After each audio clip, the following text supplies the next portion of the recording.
standard. And so we get all our crew members that come in and get to do a walkthrough with the helicopter and kind of get briefed by the aircraft crew to go over some of the basics of basically how to stay safe around a helicopter, how to not break it, how to not get your head nailed with the tail rotor and things like that. So the fire department came out and was involved as well. So it was a Do they always, like, even though there's a pad there, do they have to come out? I mean, I know we don't have to, but do we still come out even though there's a pad? no, we don't have to. They still, we still will. But like, so say on a place where there's not a pad, like down in Prescott or wherever, do we have to have our fighters there to So walk the it along? helicopter doesn't have to have a fire crew there to land because they're pre-designated locations. Okay. So they've had aircraft crews look them over and notate any potential dangers like overhead lines or anything like that. And so they feel safe landing there without a Okay. fire suppression crew. But it's still now, anytime that we know that we are going to fly a patient out, we go ahead and we activate or let dispatch know, and they activate the fire crew. So any fire crews that available has the opportunity to come in to the landing zone. Okay. But the helicopter can still use, we have 12 designated landing zones throughout the county, and the aircraft can land at all of them without a fire crew present. So they like to have them there if possible, just because the highest likelihood of a problem with the aircraft is when they're landing or launching. And so it's the more high risk part of their operation. So they do like to have them there, but they're comfortable landing and launching without them there. So that was good. And then let's see, I'm working with the city of Pleasanton on getting them a quote and working out logistics for a potential ambulance standby for a event coming up in June 12th, I believe. They're looking at a pretty significant bike rally there in the city of Pleasanton, so they've reached out about having a dedicated ambulance to be on site for that. I think that's all I have. I'm gonna see Kevin, and I know that he's talking about that rally deal there in Pleasanton. Are you guys involved in that? Are you guys main in that? Tag team here. Yes, we have been, we've been to 2 planning meetings with the city of Pleasanton. This past week, we attended the Chamber of Commerce meeting where they were talking about that. And also after that, we attended a planning meeting with the event sponsor, the motorcycle club that's sponsoring the event. So yeah, Pleasanton called us in on that a couple of weeks ago, and we're going to assist in supporting their law enforcement there in Pleasanton with the event. And we'll probably set up some sort of command center there for our people to work out of. I anticipate the event's going to be rather large. They're talking about 4,000 in attendance is the belief. The event has in the past been held in Paola, and it kind of outgrew their square in Paola, so they're bringing it to Pleasanton to put on the main street there. So we anticipate it's going to be large. I know that fire and emergency management is going to be assisting. I know that AMR is going to be there. They've all been in the talks that we've been involved in as well. I think it's going to take quite a bit of personnel probably to secure the event and make sure everything's smooth as it can be. So, I mean, do you know if you have anything, Doug? I mean, is there anything as the county that we need to do that, I mean, have they talked, because no one's talked to me about it. I don't know if they've talked to you guys, but I mean, is there anything that we need to do? Well, we've really just been involved with it for about 2 weeks. So I think we'll probably be looking at weekly meetings up until the event, just due to the size of it. There's going to be bands, and I say that plural. There's going to be 2 bands. There's 2 beer gardens. It's a very large event. I don't know what any other than AMR, and I think Pleasanton's reached out to you guys, and they're looking at standing up an ambulance just for the event through the city of Pleasanton. And I know that fire and emergency management will be, of course, in talks with them as to things that we're going to need to do. But as far as other departments under the commission, I just don't know what other needs could be at this point. I would say as we get closer, of course, we're not that far out now, just 2 months. But I think as we get closer, we'll know more specific needs if we would have them. But I think the city of Pleasanton is working diligently to get everything put together for it. And quite frankly, in attending their meetings, I think at the council level, they're involved, their city administrators involved, and I think they have that all well underway as to their needs. When you say standing up a ambulance, so you guys bring one from the city down here, or how's that work? We would first staff it with our first, ideally we'd staff it with AMR Linn County crews, off-duty crews that want to pick up an extra shift, and put an extra ALS level ambulance in service just for that event. But so we'll have our regular service. Yeah, so that it wouldn't, our normal status quo for as far as ambulance operations wouldn't change at all, and ideally wouldn't be impacted by the event. Both event that size, we'll likely have additional transports out of the ordinary, that'll be handled by our normal ambulance operations. But the ambulance crew there on scene would handle a lot of non-transport, like first aid kind of stuff that, and a lot of times people don't want to be transported out of an event. You're there for the event. You don't want to go to an hour away to a hospital. So there's probably going to be a lot of, minor medical treat and release or treated refusals at an event that size. So Okay. That's all I had on that. Thanks. Real quick, since all the emergency guys are here, I just wanted to let the county know that this is our National Telecommunicators Week. We put a gratitude for them up on our Facebook page, and we would encourage our staff and our community maybe to offer them a thanks for the service that they provide the county. They're greatly appreciated, and we want to show them that this week. This is kind of their week, if you will. So thank you, gentlemen. No, thank you, Kevin.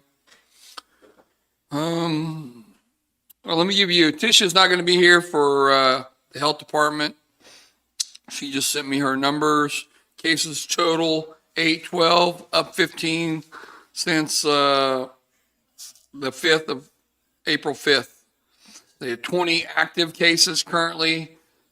Deaths remain the same. Hospitalized, one cluster.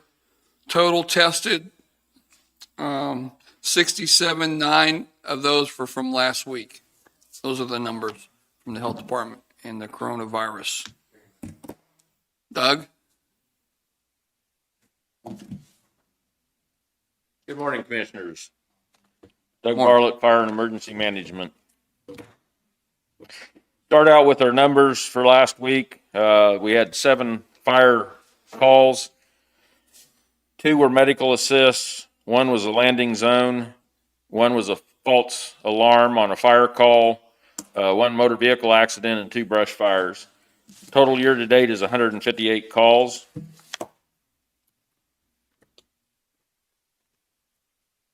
You have an application for Christian out of Centerville. We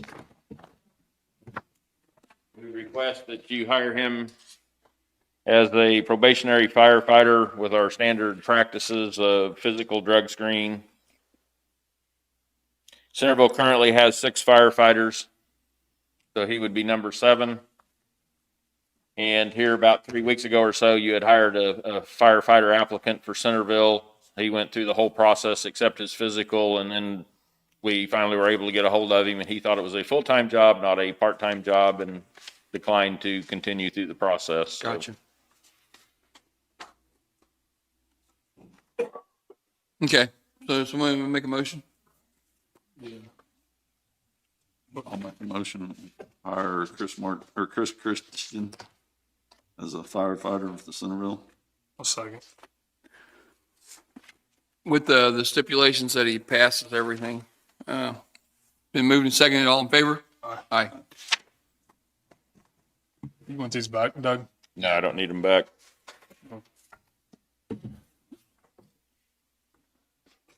We've got our training scheduled for the 2 new fire apparatus.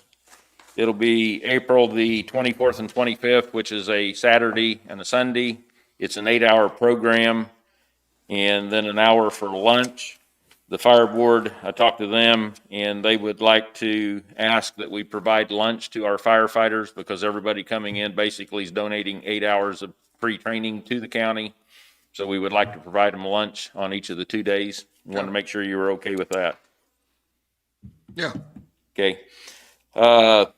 600 Montgomery fire that we've talked about. I have some paperwork here for Gary. We may need to get a statement from Deputy Carbon, because I believe he has the information on the name of the individual who set the fire. So I may still need that. Otherwise, the costs have been calculated.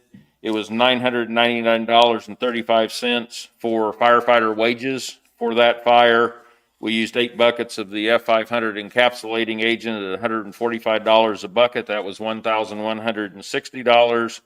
Our equipment, using the FEMA rates that we use for calculation purposes, was $3,298.48. So the total cost to the department for that fire was $5,457.83. There's also a $1,000 or up to $1,000 fine for burning on a day when it's banned, and a $250 fine for not calling it in. Gary's to go to codes court. Is that where it's going? Yeah, well, we may try to, Resolve it? resolve. Okay. Yeah, that's how to do both. Okay. If you need any other information with that, let me know. Does anybody got any questions on that? Either one? No. Just the magnitude of the cost of some of the fires that we have. As far as the burn ban, you had requested that the fire board meet and discuss any potential modifications to that they might see or recommend to make it better. After about 2 hours of review on Thursday evening, the board unanimously 7-0 recommended that I come back to you with an indication that they do not see any way to make it better at this point in time.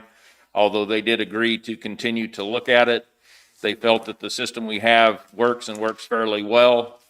They also felt that we've had a very, very unusual and strange season. Several of the people had pointed out the air tanker for the state of Kansas has worked more this year than it has in several years combined, with fires and problems. Same thing with the helicopter bucket brigade that they have. Those have both been deployed more this year than any year in the past. So the board felt that part of the problem was just the unusual season we have. We talked about, and I've got copies of the resolution, but we talked about the resolution and the fact that it has 3 elements. And I don't know that I was clear with you on this last week. But our current process has a recommendation from the fire department that it's a good day to burn. And if you've done something to control your fire, you've mowed, you've disked, you've got equipment out there, you're doing something as far as a recommended prescribed burn practice, and it gets away from you, we don't fine you. That is in the resolution. It also says in there that if on a good day where we recommend burning, you go out and burn, but you've done absolutely nothing but light a match, you can still be fined and be responsible for reimbursement and or restitution. It goes on further to say that there can be days where we recommend against burning, but we don't prohibit or ban burning on those days. We're just telling you it's not, in our opinion, a good day to burn. Conditions are marginal. but we're still going to allow you to burn. If you lose control of your fire at that point, you're subject to, I believe, $1,000 fine plus restitution and or reimbursement. And that's the thing I don't know that I was clear on last week with you. So we do have that ability in there. And then the final thing would be just putting a ban on. The fire board reviewed the criteria that I am using to establish bans prior to April 10th, and then the criteria that's used after April the 10th. Our U.S. Fish and Wildlife fire management person has recommended to us over the years that by April the 10th, usually things have greened up enough, we can reduce the humidity value. So we drop it to 20% instead of the 25 we were using prior to that, with a concept that there's enough green grass in the native grasses that it kind of tempers the humidity a little bit, so we can probably burn safely with a little lower humidity. So on Saturday, we did drop that. We've not had a burn ban since Wednesday of last week. We've had 2 fires out of control.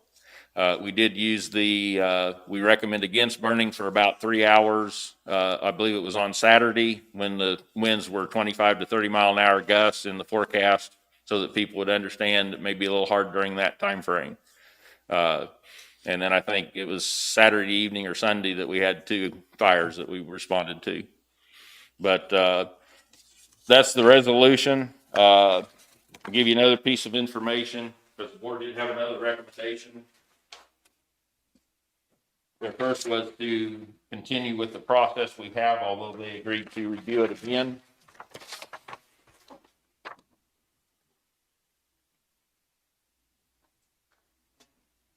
This document, which I believe I emailed to you, this document talks about what the counties around us are doing. Bourbon and Allen County do not do anything in regards to setting bans. Allen County said that if they need a ban, they have their commissioners do it. And Bourbon County didn't mention putting bans on at all. The other counties, Miami, Franklin, Anderson, and Coffee, all use a ban system, and they ban burning at 15 mile an hour winds, where we're allowing it to go up to around 25. So they're a little more restrictive in most cases, but it kind of outlines what they do, what they don't do. One of the things that came out of this review process is Franklin County uses a permit system. Their permit system is done over the computer on their county website. A citizen can go in on any given day and press a button saying, I want a permit to burn. The permit asks for your name, a phone number, what are you burning, where are you burning, which is the exact information our sheriff's office is collecting over the phone. So it's not more burdensome than what we're doing. They're just using a computer system to accomplish it with. They use ArcGIS, which I believe we have. Chris, ArcGIS? They're using that, and it creates a map. So the person goes in, they log in on the computer, it shows up on the map where they're burning. That would be available to dispatch or myself. And that archives for 5 days. So they can go back the past 5 days to see where a fire was over the past 5 days on the map. Beyond that, then it archives it permanently. So they could go back last year and see where fires were, problems were, and this is all done over the computer. The reason they went to it is their dispatch was being inundated by hundreds of calls a day, which our sheriff knows that's happening in our county. So this is a system they put in place to eliminate that problem. Dispatch still has a map, so they can look at it and see, as far as if a fire call comes in, well, yes, we have a controlled burn at this location, and here's who's burning. What's the cost of this system, of the software and stuff, do you know? I have not looked into that. We have the software, so it's a matter of programming it to do that, and I don't know what that would entail. I don't know if we could reach out to Franklin County since they have it. I know Miami County's looking at it. I think this would be something that would, It could alleviate some of the problems, and that's why the fire board wants to look into it, if you're willing to allow us to do that. What problems does it relieve? Dispatch is not handling 100 or 150 calls a day Get that. for burns. It just comes in, it gets put on a map. For people who do not have a computer and can't go in and do the daily permit process, they also have a 7-day permit where they could come into the clerk's office or our office during the week and get a permit that's good for 7 days, and then it requires them to call in, so those people would still call into the sheriff's office before they do a burn, but for the majority of the people, they just get a permit. They can press a button, as I understand it, which disables the permit feature, so if there's a burn ban on today, you press a button, and the people just can't get a permit. It won't let them have it. Now, I don't know, I haven't tried to access their website, but I don't know if it pops up and says burning is prohibited today or gives them some message. Obviously, that could be tailored, I assume. And I haven't talked to Chris to see what it would take to set something like this up, but this is what they have done to resolve several of their issues. Then could you go in and, you know, write all the details of like, you know, this is why? I mean, is that how that would work? Like if there's a burn ban, you'd say, you know, just give a description of why. I assume we could set ours up any way we wanted if we decided to go with this. But those would be questions for Chris to be able to answer. I don't know if we can post the weather forecast that shows wind gusts at 35 miles an hour in the forecast, or humidity's at 18%, or I don't know what we can show or not show. I would assume we could put up a message due to this condition or this condition, you know, where we could pick one. There's 4 or 5 options and we pick one and that's what it displays. I just have a general idea as to how their system works. If it's something that we think would be worthwhile for us, we're happy to pursue it. If you don't think it's worthwhile for us, we can continue in the direction we are. But that was something that came up out of it that the board felt was worth looking at or pursuing, feeling that it might help with some other issues like overwhelming dispatch with calls. I'm just going to use the number 100, but if 100 people call in today to do a burn, that same 100 people are supposed to call back in today to cancel that burn. There's 200 phone calls coming in and out of the sheriff's office just for this. I think this would be amazing. I'm sure there would be. I'm sure there's some old people, older Well, people that don't use the computer will disagree with that. Yeah. Uh, And then if they do get it, for instance, they get a 7-day because they don't want to call in, but they'll come in and get one. How do you go back to find out if Yeah. you have a 7-day permit and then And they, because they set a fire and it's out of control and I got a permit, it says 7 days. So how do you resolve that? how do we change it? yeah, I don't have all the answers. Okay. Obviously, we didn't want to try to start putting it together or go into minute detail with Franklin County as to how theirs works if you weren't interested in doing it. The big difference from a starting point, the big difference is now we're requiring a permit where we didn't before, even though the information that we're gathering for the quote unquote permit is the exact same we're gathering without it.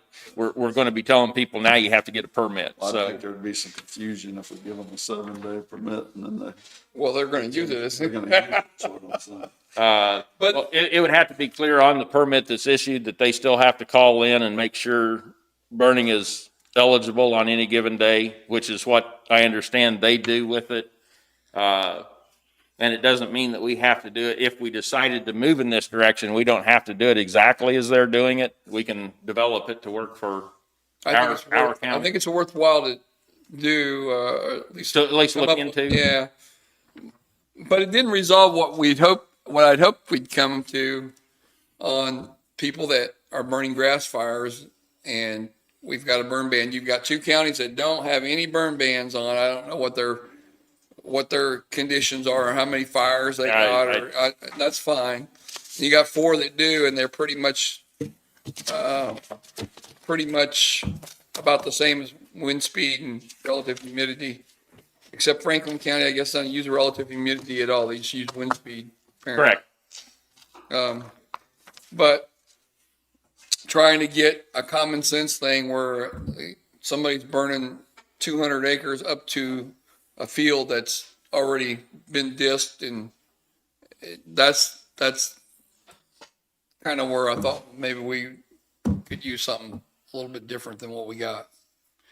But you're saying that the board doesn't want to do that at all. The board has, and all 7 members were there, they unanimously recommended that we stay with the system that we have now. They did not want. What was the try and reason change. for it?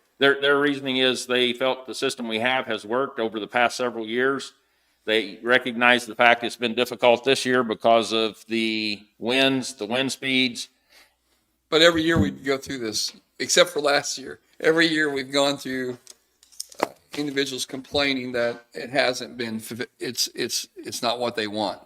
And I understand you don't always get what you want, but I'm just trying to figure out if there is possibly a different way to do it. And you're talking about when we go through the wildlife people, right? That's I consider them to be our resident expert. They do prescribe burning all over the region. They do it in our county.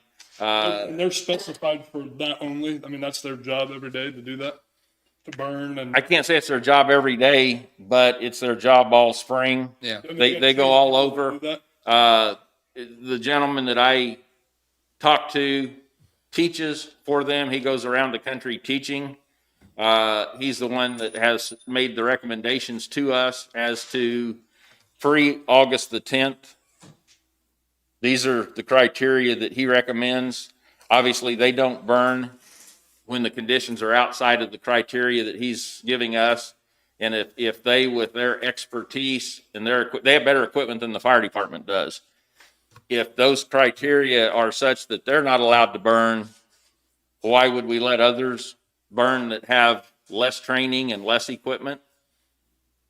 So that's kind of where we developed that criteria. I asked the fire board to review it and gave them all the specifics of the criteria to see if they felt that needed to be changed or modified, and they felt we were using appropriate criteria. They did not see a need to or did not recommend changing it. After August the 10th, they, at the U.S. Fish and Wildlife, they recommended that we drop our humidity down to 20% from 25 to 20. It's April the 10th. Or excuse me, April the 10th. I'm sorry, April the 10th. I don't know what I said, but April the 10th. Reason behind that, again, the fescue's greened up enough and that the grasses are starting to green up in the native grasses. So you got a little bit of green on the bottom that's going to help provide, even though the humidity is not there to provide moisture, the green grass will help temper the fire a little bit. Therefore, it's unlikely to run and get completely out of control on us after April the 10th at a lower humidity than it would be. And I'm not trying to pick on you at all, Doug. I'm just trying to see if there's a different thought process maybe. Does the National Weather Service have relative humidity they use for burn bans? Recommending not burning maybe? The National Weather Service puts out a red card warning when wind speed is over 20 miles per hour and relative humidity is below 25%. Okay. But you have to have both criteria to get a red flag warning. Okay. And that's just their What would protocol. that do if we did that? Would more people have the opportunity to burn or less? It's an opinion. I don't know. We have to have both conditions. Yeah. You're risking out of control fires I'm just asking, yeah. So you think there would be more fires, but there'd be more. out of control fires? If we don't ban burning, there's going to be more fires because people will burn. Of course.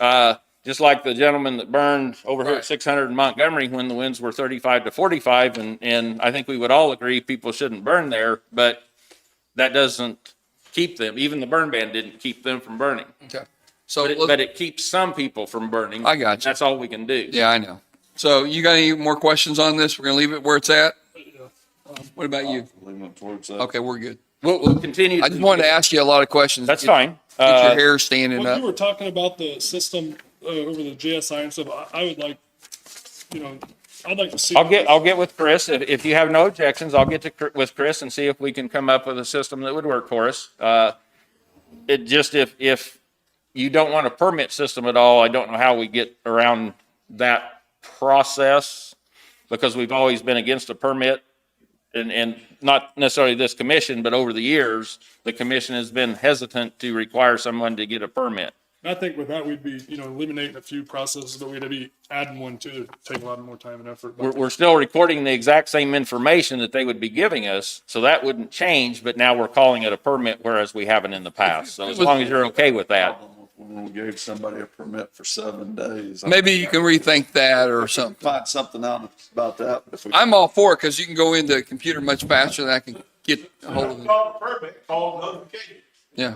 And don't do the 7-day thing, because if they're gonna have to call in anyway, just let them call. If they can't do computer, let them call, and you'll have, you know. You'd have people that would use the computer instead of calling, Yeah. like you say. Right, have to cut down the call, you're gonna, you know, if they're gonna have to call anyway, so I get a 7-day permit, and then I gotta call anyway, forget the 7-day permit. You know, and I like the system a lot, actually. And I went over to Doug's office last week, and I listened to some of the message he'd get from people that when it's transferred to his office, and it was pretty ridiculous how people treated their office and what they were saying over the phone just because of a burn ban. I thought it was Oh, it never stops. it was ridiculous. No, Doug, thanks for the work. I appreciate that. Not a problem. And proceed, I would say proceed on and see if you can come up with a system that would work for us. I think it's faster on the computer, but just keep in mind there are people that People won't. that don't use it. Not that many. I mean, there's some grumpy people that just won't use it, but it's not that bad.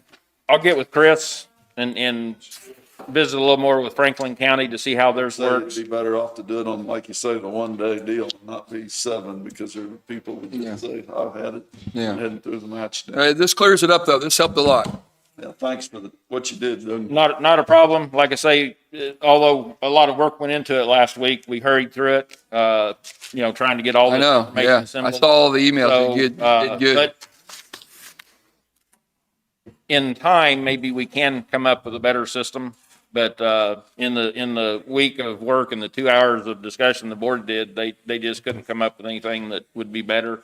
I did, even though after their vote to recommend to you not to change, I did ask them to continue to consider it so that if we can come up with a better system, Well, that we there's do. just situations out there like I talked about last week, that guys, they might have farm fields clear around it. and Yep. They can burn of their own ground. I mean, they're just like any other thing. There's lots of different Thanks. situations. Thanks for the work. If you talk to your board, tell them thanks for going over and beyond to get that done.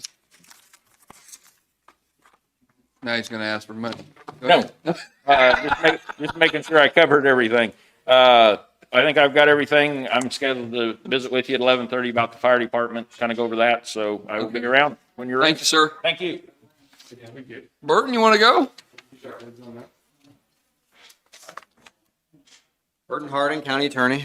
Things are going well, continue to go well. The only real updates I've got for you is might have mentioned one time I had a couple cases here that we had referred up to the Attorney General's office, and we're waiting to hear back. We've heard back from them, and the Attorney General is going to be taking both those cases, so that's a good deal for us.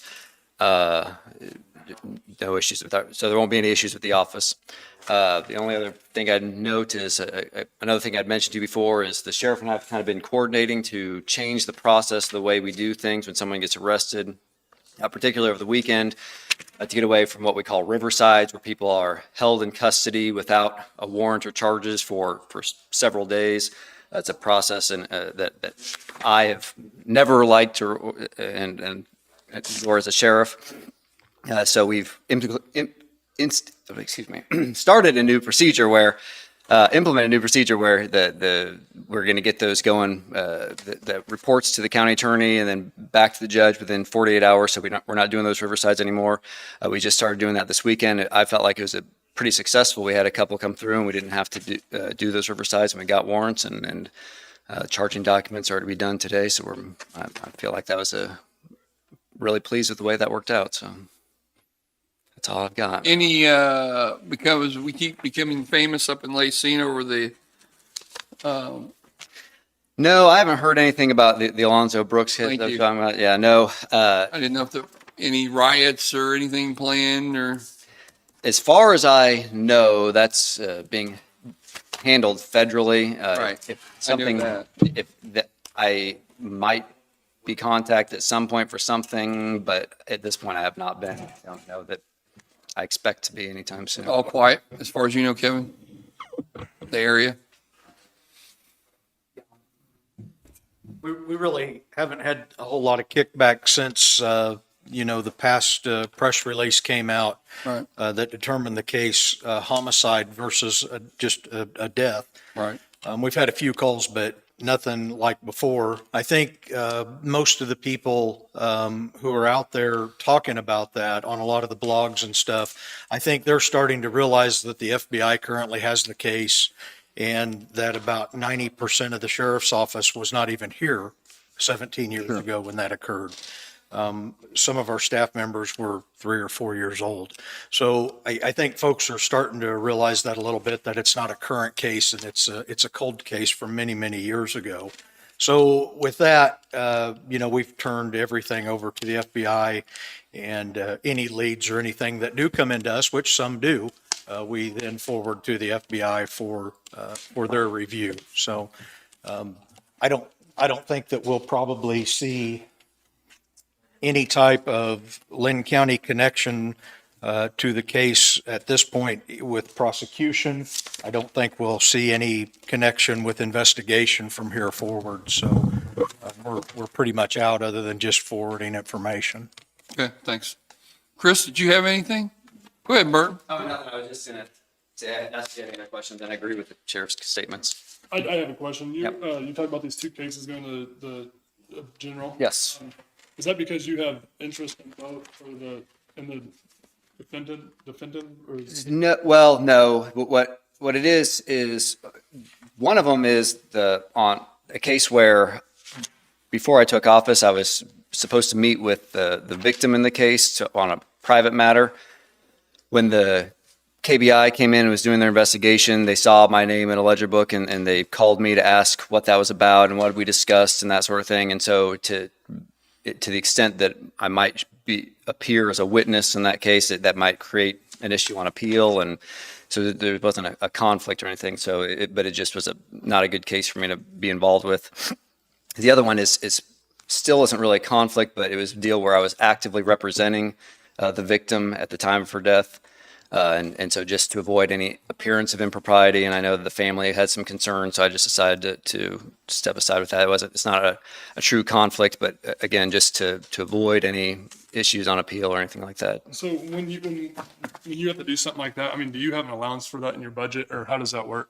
So what will happen is the AG will prosecute it, but all the cost of prosecution will be paid by my office. So it really shouldn't be any different than if the cost should be about the same, regardless if we'd be paying it whether I was prosecuting or the AG's office. Last year or the year before? I mean, is it typical we use them a lot, or no? I guess I don't know what the numbers are, but it's not. Is it common for us to use it? It's not atypical, but I think it was more common in the past. My philosophy is I want to handle as much as we can here in office. I want to be doing those cases myself if they're Linn County cases. These two cases are cases where there would be issues, so I don't have a problem handing those off. But I think in general, I am more willing to take on cases here than we've maybe done in the past. Gotcha. Okay. Anything else? Everything at your office all right? Yeah, it's all going pretty smooth. I've been pretty happy with our progress. So, anything else? Nope. All right. Thank you. Thank you. Thanks, Word. So I guess we were down to Jackie. Oh, Chris, did you have anything? You said no? Yeah, would you grab Jackie?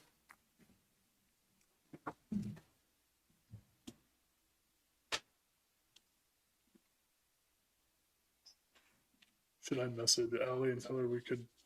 Where's she at? She's at 11 o'clock. Did you have something to speak on, ma'am?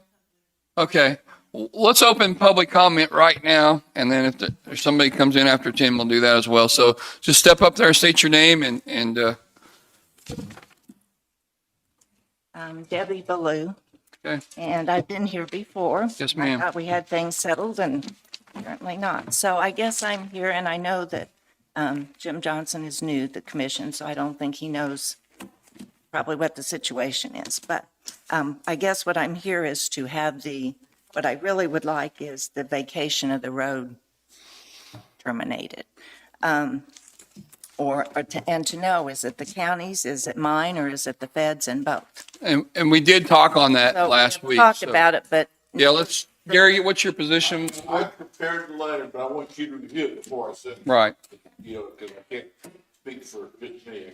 okay. Did you want to speak on it at all? can I, I'd just like to hear what you have to say. like, Okay, what, you know, and when then- you know, well, that's what, I thought, because I'm not going to be able to be here next week. Okay. I know Danny suggested maybe I do that, but I'm going to be out of town next week. So just kind of for a little history, we moved here in 1973 and bought our 80 acres. And what we thought was a county road, still think is, was impassable. There was like a concrete culvert had washed out. So we contacted John Reese, who was the county commissioner at the time, and he said, well, let me check. I think it's a county road. So he did, and he said it had not been closed or abandoned, so it was a county road, and they would replace the culvert and fix it up and maintain it for us, which they did. And for, it's getting close to 50 years now, until 2019, when I was told that it had been vacated in 1943. And we moved in 1973. And one of the reasons we put our house where we put it was because that was county road. It would be maintained and it would be easy for us to get in and out. Yeah. Like I said, it was not passable at the time. You could jump across it, but you couldn't drive across it. And so they immediately put a nice culvert in, have maintained it until 2019 when I asked for gravel. And that was when I found out that, there was no notification. Oh, guess what? You're not on a county road anymore. So the feds, How did they get involved in it? they bought the land in, From you? no. Okay. They bought adjoining land to us in, I think around 1992, or 93, somewhere about almost 20 years after we had purchased ours. So I thought we had it worked out, and then apparently you thought there was a conflict with the feds. And so I have talked extensively with Pam Moore, who is now in charge up there, and she sees no problem with it. She's not going to come in and say, oh, I think you should. She sees no, and just clear it up for us, so. Yeah. The drive or That- road or whatever we want to call it, does it go through federal property now? Is that your understanding? I've already seen the map, yeah. So, I think it's questionable because. Okay. I think it's questionable because we had a survey done when we bought the land. It's kind of, if it is, we're talking like 10 feet maybe. okay, And if the county makes that road, then your 50 feet right of way covers probably that area. okay. So that's another reason that I would like it to be county road. Plus, I'm out there, I realized my husband passed away, COVID came up, and that's why we're into almost 2 years now Right. dealing with this. But, if it had not been county road, they wouldn't have put in the culvert and have been maintaining it for all this time. As far as, didn't you have to relocate that culvert? they relocated the culvert once because they didn't think the drainage was once. So basically, I've had a culvert put in and it moved, 10 feet or so down the road. So, if nothing else, grandfathered in, I just, if it had been vacated, and I did get some paperwork, which is possible, but, it has all the little details. John Reese never let you know that it was vacated in 43? He did not know, because he said, I looked at it and it had not been closed or abandoned. So it is county road. We will fix it up for you and maintain it. And they had done that ever since, including moving that culvert. Now, I was asked if I had any documentation on that. Well, in 1973, they didn't Right. document all that. But maybe putting the culverts in, that might be documented. I don't know, and I don't know where to find that. Yeah. But, so to me, I've paid taxes. I own over 400 acres here in Linn County, pay taxes all the time. And to me, this was just, kick in the stomach. Gotcha. So anyway, I need to know, is it county? Is it mine? Is it shared with the feds? Yeah, we're working on it now to get you an answer. Okay. Get us an answer because you deserve it. Well, like I said, it's getting pretty potholey and Right. gravelly over the last 2 years. So Okay. thank you for your time. Did you have anything, Jim? Anybody have any questions or? No, we talked about it a lot last week, and we'll talk about it Well, I again. knew you had, and I knew I wasn't going to be able to be here next week. Yes, ma'am. But I will be back Okay, after next week. So thank you. thank you. All right, go ahead, Jackie. We'll start you off.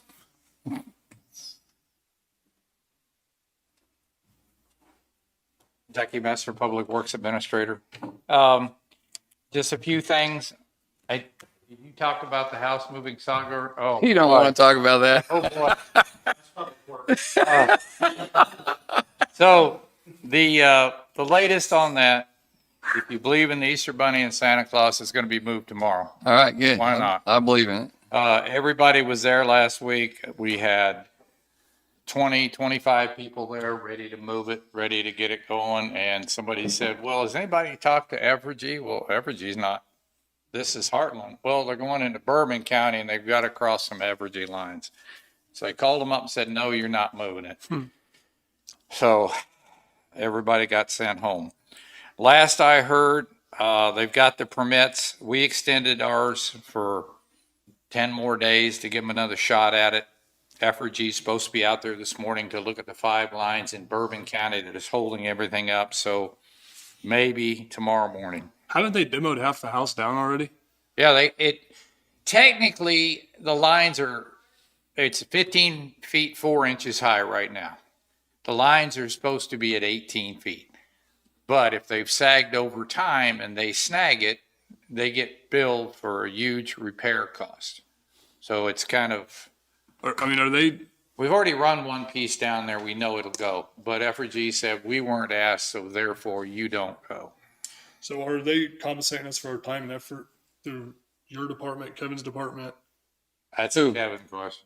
Are we getting compensated for the time? I think at the end of the day, I mean, as far as Public Works is concerned, I certainly plan on sending a bill to the individuals moving the house, Yes. because we have essentially thousands of dollars in this, but we also have sign damage and things like that. And I think it's important that we attempt to collect on that. So is that going to be a civil ticket, or how's that? I mean, for the signs, how does that? I don't think there could be a ticket through codes court or through criminal court, but I think probably you send them a bill and then it might be just a civil case. I think that's probably the best way to handle it, because right now with the house move, they're probably in, and we've discussed some of the prices and stuff with the current hauler who's going to be moving it, and they're well over $10,000 into this move. And that's not considering the first trucking company who was doing it illegally, and he met the wrath of the Kansas Highway Patrol and Department of Transportation. So there were many fines in that situation. But I think as far as the county goes and what we're out, I think we have to send them a bill, because we're probably in $3,000 worth of sign damages at one point that Kevin Amer had to go out and fix that. So I think we have to look at that as a civil proceeding and see where we get to. So we're going to combine all that together, yours and his and all in one, send it. That's Yeah. Yeah. And It's it's, something probably have to talk to Gary about. Yeah. The public works side. I mean, as far as my side, I'm just going to send him a bill, but if we combine it all together, that'd be better, and Gary could go over it that way. Right. but it's like they're having to get they had their permits, all the permits except Evergy. Okay. So now they've got to go back, get the KCC permit. They've got to get all of it. So I don't know. I'll wave goodbye when it's gone. We're probably going to have an airport inspection over the next 2 weeks from the state. What's that mean? Means they come out and they look at everything and tell us what we're not doing right. They'll look at the runway, they'll Yeah. look at the clearance, they'll look at the. Have we been through one before? Yes. Okay. And we weren't, they wanted us to mow back further than we were doing. They had some trees we yanked them out. So we'll just respond to it. Are we doing that ahead of time now? Mowing? Well, we actually went to a different plan. We're using bare ground to spray around the lights now that we have those lights there. So Okay. no one will hit a light. So we've actually taken preventative measure to not have that problem. Okay. And then we also have the second contractor, Olson, and they're going to be reviewing the flight path and giving us recommendations on it because they're going to tell us where to put the PAPI system. So between the two reports, we'll have it covered. We just don't want anybody to get hurt out there flying and because we didn't do something. So we've got several entities looking at it right now.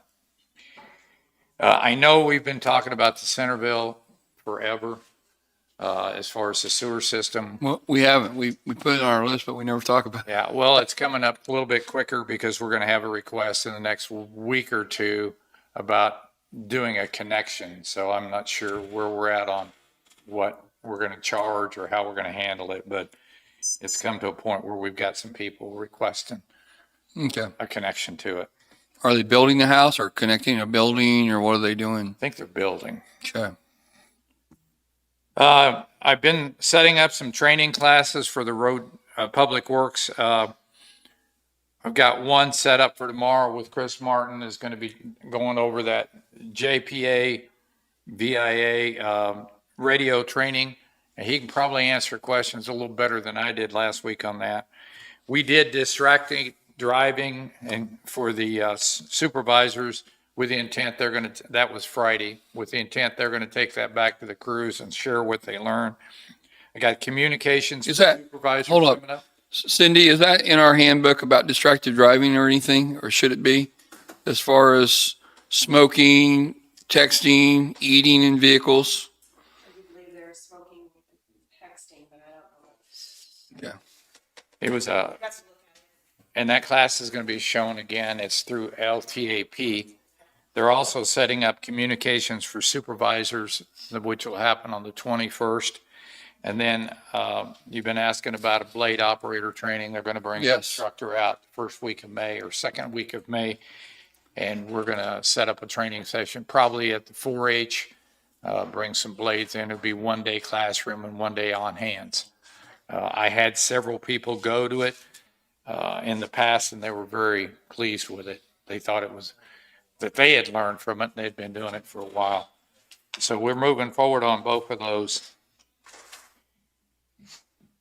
I did send out the cell construction. It's out on the street for soliciting bids and proposals for digging the cell at the landfill and option A, the airport service roads. I did submit the county engineer's annual report today. We have been a little bit short on transportation the last week or two. We're looking for a temporary driver, but Jessica's been out on leave. And so Sean West and Rick Castle have been filling in until we can get a temporary driver, and a big shout out and a thanks to them for stepping up and taking care of this while we were shorthanded. I do need about 10-minute personnel. I got a few questions for you, Jackie. When does the hours of the park change? Aren't we going to 7 days a I week? think we've changed them, but we haven't done the full change till we had the 2 people we hired last week. In fact, they're over there doing their paperwork right now. As soon as they're on board, we'll expand the hours a little bit more. But we are up to 6 days a week right now by shifting schedules. But we're going to 7, right? Yes. As soon as they clear through. I had some Their people stay at the paperwork. lake, and they just called me to. They're a friend. And they just let me know how things were out there, and that's one thing they asked. So Did Sean update you on any progress as far as how he was going to advertise the park? Because he was working on that when he sat here and talked to you about it. I didn't get it. Can you find out if he's done anything? Yeah. Okay. and then BNSF that out there on 300 Red or 400. Still not a word from them. So what do we do in that? Well, what's the deal on it? Plugged up culvert. Okay. We got a culvert that's plugged, but it's on the railroad right away. So it's not our culvert, it's theirs. So I've been trying to get them to return a call, and they are. I mean, worst case notoriously scenario, tough. I went down there and looked. I actually took a shovel myself when it was raining and dug it out a little bit because it was literally underneath the ground. Yeah. So there was no drainage. So could we go in with our excavator and just dig a hole right in front of it to help relieve some of that water or what? It's their property, isn't We're it? on county right of way, or railroad right of way. They have a 105-foot right of way there, and this thing's 20 feet from the So railroad. I mean, shouldn't, I mean, they have to give us an answer though, right? I mean, Yeah, I'll keep pushing them. I'll keep pushing, but I can't get them to answer a phone call. Under Kansas law, railroads do what railroads want to do. Yes, yes.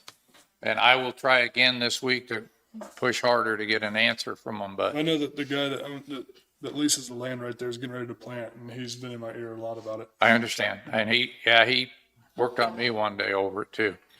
And I sympathize with him, but I mean, we could go in there and yank that culvert out in a day and put a new culvert, but it's not ours and it's not on our right of way. We're our hands are tied. I'm sure there's somebody we can call to try to I'll look, get see a if I can quick find, answer on it. yeah. I went to the main office, is where I'm working at. I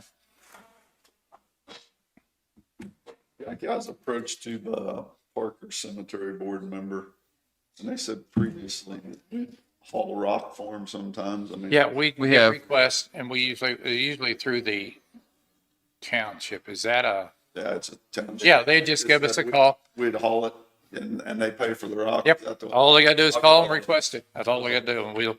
He was here this You morning. or who? They can call me, and then I'll set up work Okay. request and do it. Okay. What else? That's all. That's too easy. I know.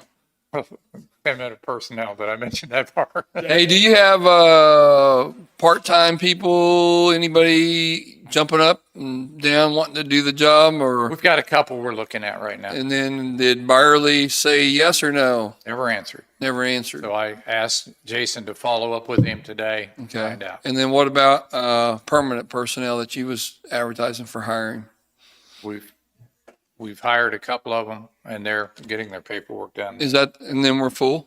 No, we still got a couple more. I'm working on it. Okay.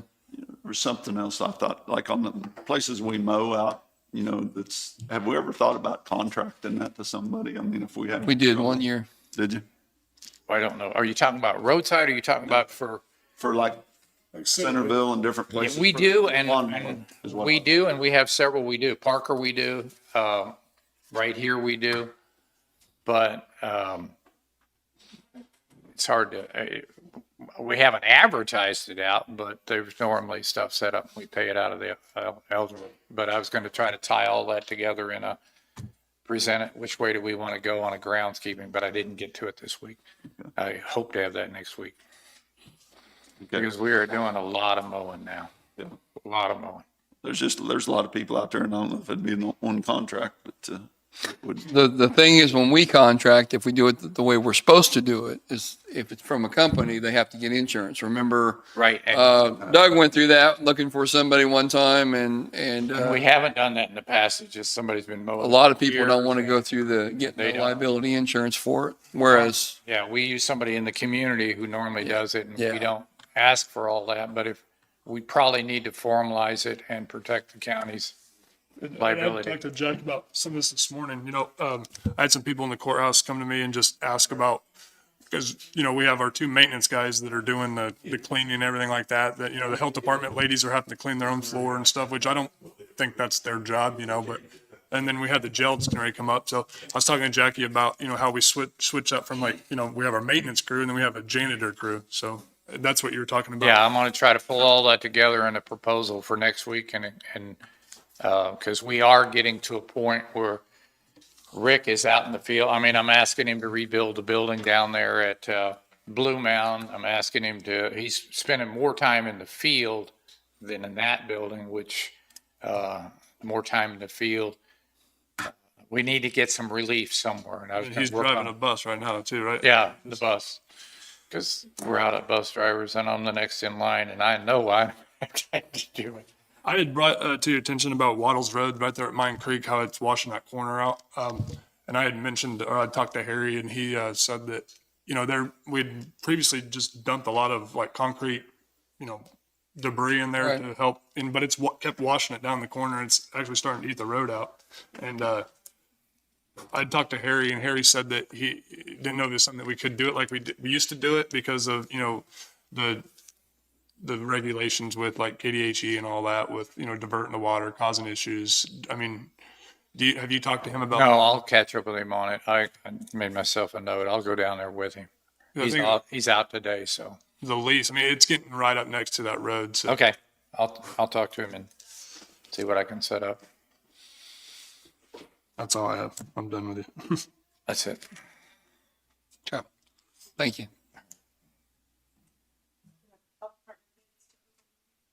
We have health department. The old building. Oh. Yeah, look, Gary. We got two. That's more than I thought. Oh, one's for the One for the generator, one for the building. the same person. On what, with the generator? Yes, no, I'll let you How get. do you know that? I filled them both out.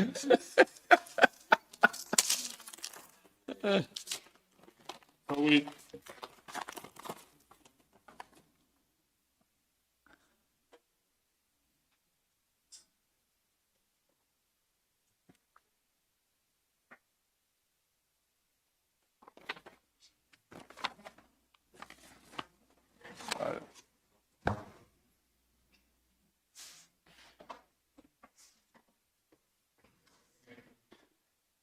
So the bid we're opening bids, Gary, on the health department.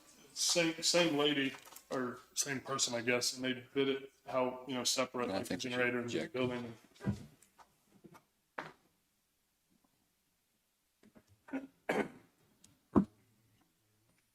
Yeah. Here's the bid for the building itself from Natural Yucca Products, Michelle, and didn't give her last name on here. Anyway, she's bidding for the building $1,000 and for the generator $500. My request would be to not accept the bids and just put it up for sale. What's your thoughts? I agree with that. I agree with that. Yeah, so what do what If they put it up, so you can list it. list it somewhere? So should we think about going ahead and listen to generator too, or leave it on there No. with the building? Yeah. I mean, I would leave it as whole at that point. What? Leave it whole, just leave the generator and everything there and sell it. so what do we think on like listing price? We'll look up some numbers and, Probably, we're talking about the, probably want to at least go with how it's phrased, I would say. yeah, At least that high. yeah, Then it goes in the. I guess we're listing it. That's totally separate. Then yeah. And we'll, obviously, I don't want anything to do with it. Just find a company around that wants to do it for whatever. So as I understand it, you're instructing me to get it listed, is that what it is? That's our wish, Gary. Yes. do we need to make a? Did you already make a motion not accept it? Yeah, I'll make a motion that we do not accept the bids that were turned in for $1,000 to buy the building in Pleasant and 902, and then reject the bid for the purchase of the generator as well. I'll second. Moved and seconded, all in favor? Aye.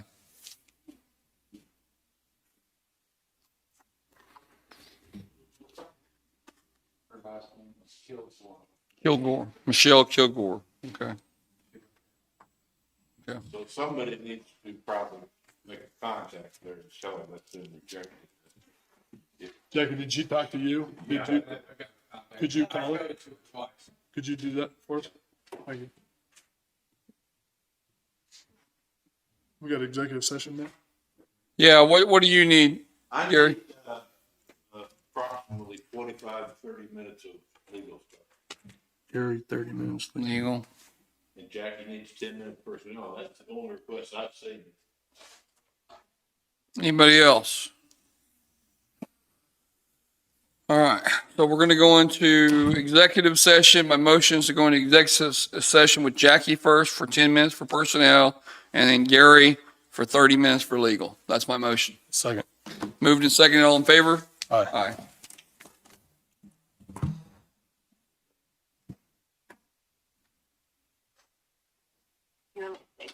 Press one now. We'll try to get it figured out for you.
I'll get it early. Sure.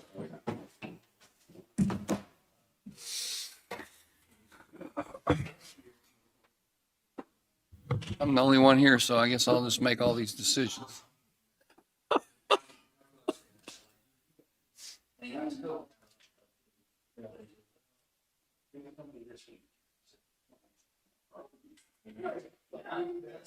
We have this debate over this one chair that is the worthless chair, and I wasn't paying attention this morning, and I got it.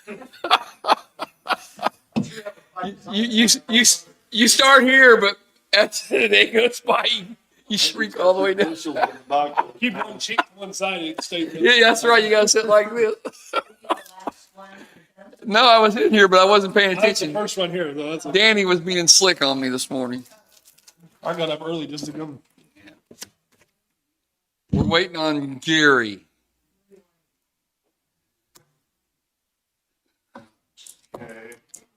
There is some action from our long executive session. We have a deed here by which, you are agreeing to sell a small piece of sliver of land off of, what's that road, Thomas Road. Thomas Road, is that what it is? Tucker. Tucker Road. Tucker Road. To the surrounding property owner. It's, on paper, it's about 4.6 acres, but it's Right on the road. right on the road and it's totally useless to us. And so they've agreed to pay $5,000 for it. And if you want to pursue that, then you need a motion to Is there any authorize. special? I mean, what's the motion need to be? The motion at this point is to Allow me to sign. sell Skylar Martin that tract of land off of Tucker Road. Tucker Road for $5,000 with the understanding that we are going to close that road. But we're not closing it with this action. We're just agreeing to. I'll make a motion that we allow the transaction to Skylar Martin of the 4.69 acres off of Tucker Road. With the understanding that we will be closing it in the future, right? Yeah, and not Tucker Road, but The road that goes through there. go through that one. That's my motion. Do we need to give a motion Second. to sign it too? Well, How's that yeah, done? and we want to authorize the chairman. So there's my motion. Been moved, been seconded, all in favor? Aye. And I'll make a motion that we allow our chair to sign it, sign this deed. I think that was the only action we had one.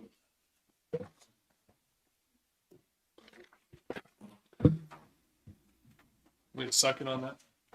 Second, all in favor? Aye. Aye.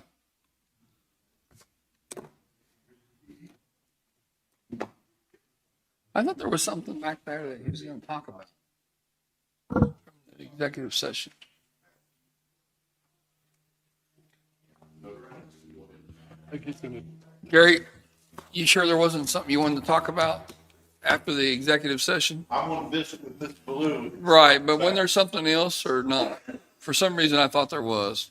Let me sit here. Oh, yeah, it is. There you go. I didn't know what, so I guess I'm not any better. You had agreed, you had rejected the bid on the health department building. We did. $1,000. And you, in the meantime, we negotiated a higher price of $6,000 plus $1,000 for the Generator. generator. Selling to the same person. Same person, they've agreed to up their offer, and I think that. So somebody want to make a motion to accept that or not? Yeah, I'll make a motion that we accept the 6,000 for the building, 1,000 for the generator. Yeah, and let's restate her name again. What was her name? Heather, or Michelle Kilgore. to Michelle Kilgore. And that's to the Old County Health Department along with the generator that's currently there. Is there anything special that needs to go in that? No, right now, As is. we'll do a deed. It's been moved, it's been seconded, all in favor? Aye.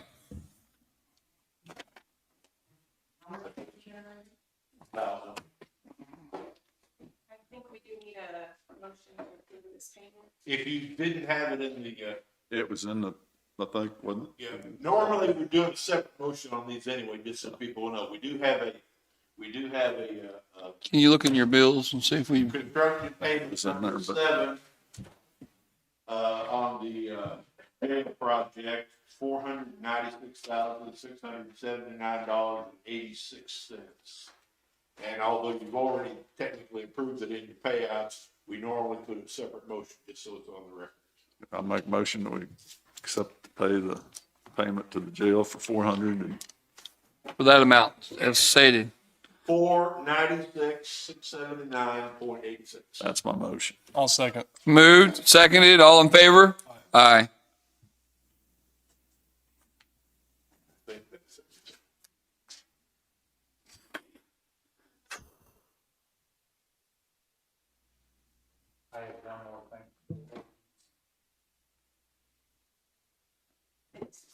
Never quick. Go ahead. I want to hire That's all right. Clint Zawalski for noxious weed at 7G at 138681. That's my motion. I'll second. It's been moved and seconded. All in favor? Aye. Is that all you need? Yep. Thank you. Ally? You need this.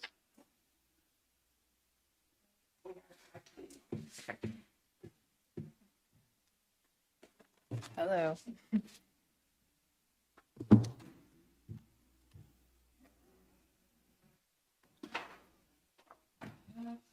Here's your booklet.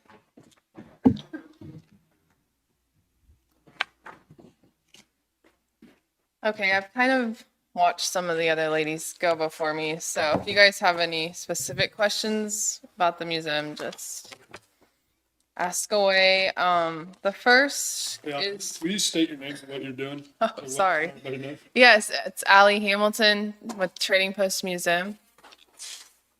President.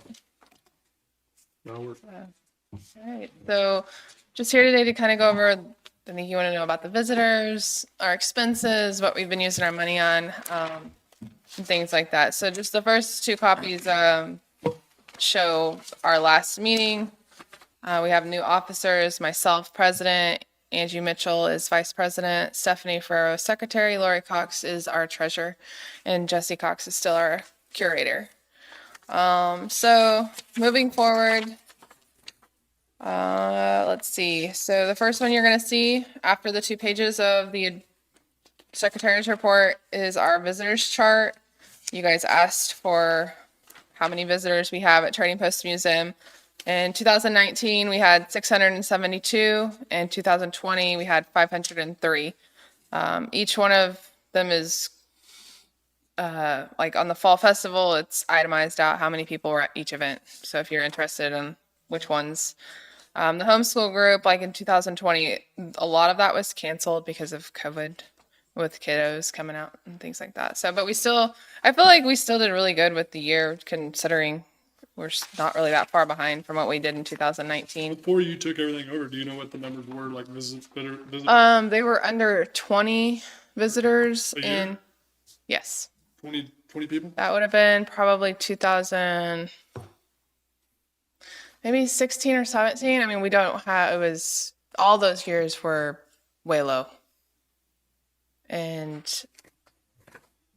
see, so I became president in 2017, but Mary Grosshart was still kind of curator, and I kind of just didn't really grab a hold of it and take it until 2018. Yeah. So just kind of let things flow like the way they were, and then I was like, okay, we need to change some things up. So, the next page just shows it's our campaign list, so you can see through our donations how many donations we received through each event and which ones were good for us. I mean, we do this through a program. It's called Past Perfect. It's a museum program that we have, and we can put everything in there from volunteers, our donations, anything. And we do all of our reports, or we try to do all of our reports in Past Perfect. So this is our campaign list of each activity or event that we did. We make a goal, we see how much we received and our net, and then we just kind of just go by that to see how well we need to improve on advertising or things like that in the following years. The next one is going to be donations for 2020. So also in Past Perfect, we itemize each donation into our Past Perfect program. So it will show you exactly who it was from, exactly how much they donated, and give us totals at the end of the year. So those are 2 pages. That was for 2020. So the next page is going to be 2020 finances and review, and that is how we received income. So we received a grant from Kansas Humanities for $3,179. Our private donations were $3,963.72. From our programs and events, $1,526.38. Linn County, $8,000, and Valley Township was $1,150.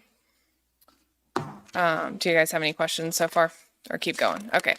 Finances, as far as like salary and advertising and expenses, personal expenses like that, we spent $3,445.69. For our utilities, our total was $8,741.05. That was all for 2020. So the next one is going to be the 2019, which I've already given you guys this one. It has the donations and expenses. It's in the 2-graph chart. So that was 2019. It just shows how we've come along. We've received a little bit more money, but we also spent a little bit more money as well. So when we look at the 3-pie graph chart, it shows 2016, 2017, 2018. When you are in 16 and 17, we did not get the full $8,000 per year from the county. I think we were still, you'd have to look at that. I'm not for sure. I feel like it was 2,000 that we were getting. So it increased quite a bit for us, which was really helpful. So 2018 income, $15,977, and expenses were just a little under that at $14,098. So we're making a lot more. I feel like having a full-time curator there helps a lot with events and just getting people's awareness out. Because as you can see, if you look back on 2016, I mean, we were like in 2017, I'm sorry, 7,000 in income, and we were spending 12,600 in expenses. So for the year. So the next one, I don't know how detailed you guys wanted it. So this is just going to show you 2021, and our balance, current balance is $6,595.91. I don't know if I gave you this one. Oh, we're on events. Okay. So if you want more detailed, okay.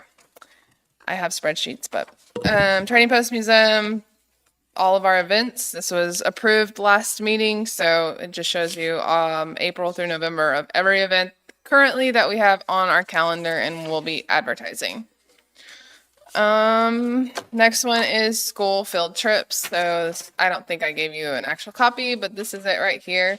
So school field trips are coming up. We have 5 schools currently scheduled. There will be probably over 200 children coming out from now and the first week of May. So it's quite a bit. We've had a lot of donations. We'll be churning butter, having rolls, things like that. Just some fun kid activities for them. The Southeast Kansas Passport Project is now going on. So myself and I know Lacine is involved and Parker as well. So that was a nice article in the paper for them to do that for us. Thank you, Barb. We have 3 local museums that's on that. So that's a whole Southeast Kansas program that we're all in on. Let's see, I'm currently working on a scavenger hunt for all of Linn County with Jesse and Jessica Hightower. And current projects right now, so as far as volunteering or things that we need help with, we can't afford to have the payback program. We just don't have enough funds to pay anyone to even come out there and work for us than what we have currently. So current volunteer work, we would be open to having someone come out and putting items in the computer for accessioning. We are accessioning every single item that we have in the museum. We are not even halfway done. Pretty much you take a picture of it, you measure it, you type out all the information. I mean, it's just a huge project, and you have thousands, hundreds of thousands of items at a museum that have been handwritten for years. So we definitely do help with that. Pleasant and FFA is coming out this week, about 30 plus kids, and they're going to be just picking weeds and doing some things like that. Things that we would need help with, if anybody ever has any ideas on grants available or any sort of historical preservation, I mean, if anything like that, you throw my way. The barn roof repair, and then our mowing expense.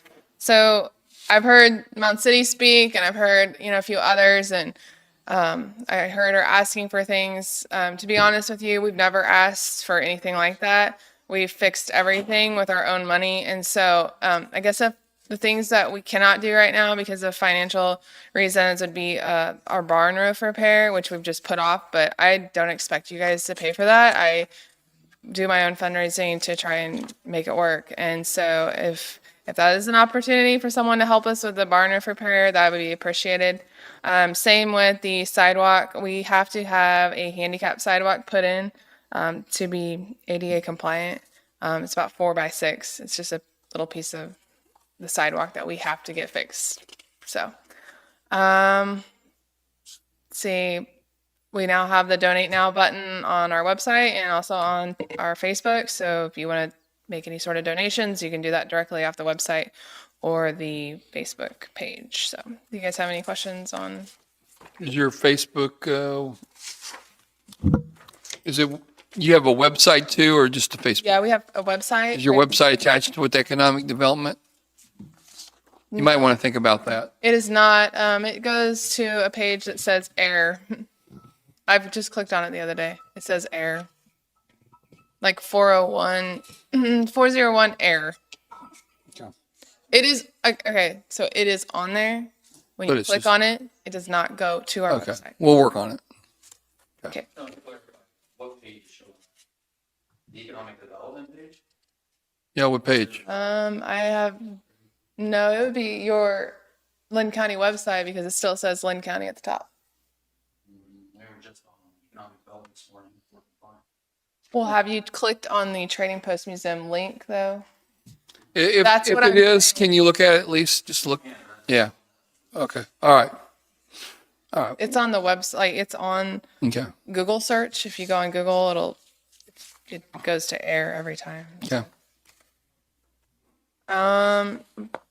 With the papers that you have, we have volunteers. We write all that down. I'm going to the K-State grant workshop coming up. The billboards. When's your K-State grant workshop? Have you shared that with other curators or other? That was given out by Economic Development, and that was also through Thrive Kansas and a few other people that I've just follow on Facebook, and Okay. I mean, if you all share, it helps, I think, each other. yeah, we've shared it, Okay. or I personally have shared it, Okay. and then it's circulated. So you know our money is now being given directly to you guys. I do, thank you. Yeah. I appreciate it. We got billboards going up, and that is about it on that. Didn't your billboard get stolen? Yes, our billboard did get stolen. It wasn't a big one? Yes, Somebody's pulled up there and put it in the back of their truck and left? yes. I got one for sale. Would you Hey, like, would you like to donate it? do you have any? Putting them up now? Okay, my dad, Paul Hamilton, and Greg Gentry are doing those for us for free. The only thing that Awesome. they requested was for us to pay for the concrete. So if anyone would like to help with some concrete, that would be great. But they're doing everything else for us. And we already have the permits through the highway, through KDOT. If we do not get them up by this summer, I mean, it's going to be another application, another permit. So they're They roughly estimated probably $600 to $700, I guess, for concrete. Pretty big hole that they have to. Your wheelchair ramp, it just needs, Yeah, so from our actual museum to the curator's home or the schoolhouse, there is like a 4-foot or a 4-inch step. So we need a 4-foot by 6-foot one slope installed on that one. Some exciting things, if you guys do want to get involved with the Walter Scott Brown Memorial Highway, you can call Karen Tyson or send her an email and say that you just approve of that. They're talking about making from Butler exit to Mound City exit a memorial highway for Walter Scott Brown. so it's give us more restrictions on it. Huh? Does it put more restrictions on the highway? We can't have signs and stuff? There are restrictions already in place. I You know, but is cannot. it gonna be even more strict? No, it would just put, so like on your way to Kansas City, like you'd see like, oh, Lieutenant, so-and-so highway, Memorial Bridge or something like that. That's how it would be. Gotcha. That's about it. Anything? That's it. Do you have any questions for us? No, it's okay. You sure? Okay. Yeah, I'm sure. Thank you, Al. Hey, Thank you. while you're here, can you talk over a little bit about, Yeah. I mean, just briefly talk about what you have going on and what you're trying to Okay. So there's a few things that a few of us in the county have got together and we're just trying to collaborate and make some things happen for tourism. In the county, we've got in contact with Thrive Allen County. I don't know if you guys are familiar with Thrive Allen County. So now we're kind of like working with them and trying to figure out like how did they take their county and, pretty much flip it into this huge economic development attraction through tourism and bike trails. So there's quite a few of us that are going to be meeting again this week with Al Hurt to try to see if we can collaborate with his nonprofit for so we don't have to like reinvent this wheel. It's probably already been set somewhere, so Al's already had this organization. He's just doesn't have very many members involved, and so we're trying to get involved with that to see if we can push some of these things. Some of the things that they are currently giving us, which was just through a membership fee that private citizens that we got together and we did this, they send out grants like every 2 weeks. It's like a huge list of just grants that you can apply for in the state of Kansas. So but they also have a grant writer that works in-house that all she does all day long is writes grants all day long. I mean, that's something we do not have. I do know that according to Jessica, there is a grant writer that you guys pay for. If they are not being utilized, I would be interested in seeing if someone of the county would approve us to use those services. A lot of things that they focus on are quality life, healthy lifestyles, healthcare, your well-being through physical activity. They won the Robert E. Johnson Award, which I believe is about $400,000 per year for 10 years, which is absolutely that's amazing. For them to just keep pushing and pushing for applying for these grants and going. So that's one of the things that they received that has really boosted their county. Let's see. Oh, I sent that actual grant to Robin Spencer. There's also a grant available in Linn County right now where we could do a bike share program that are free bikes. The only problem is you have to have a Methodist church apply for it. I've reached out to every Methodist church in Linn County and no response at this point. Okay. So those are some things we're working on. We currently sit 104 at 104 counties for the quality of life in Linn County. That includes pollution, physical environment, activities we have, death rate, smoking, carpooling. I mean, we are 104 out of 104. We can only go up. But not legal down. I've been sitting on the board. It's not really a board. I've been involved a little bit with her, and I'll tell you, Allie's been doing an amazing job on what you're doing. So I appreciate everything you're doing, and I'll continue to support you anyway, and just keep doing it. Yeah.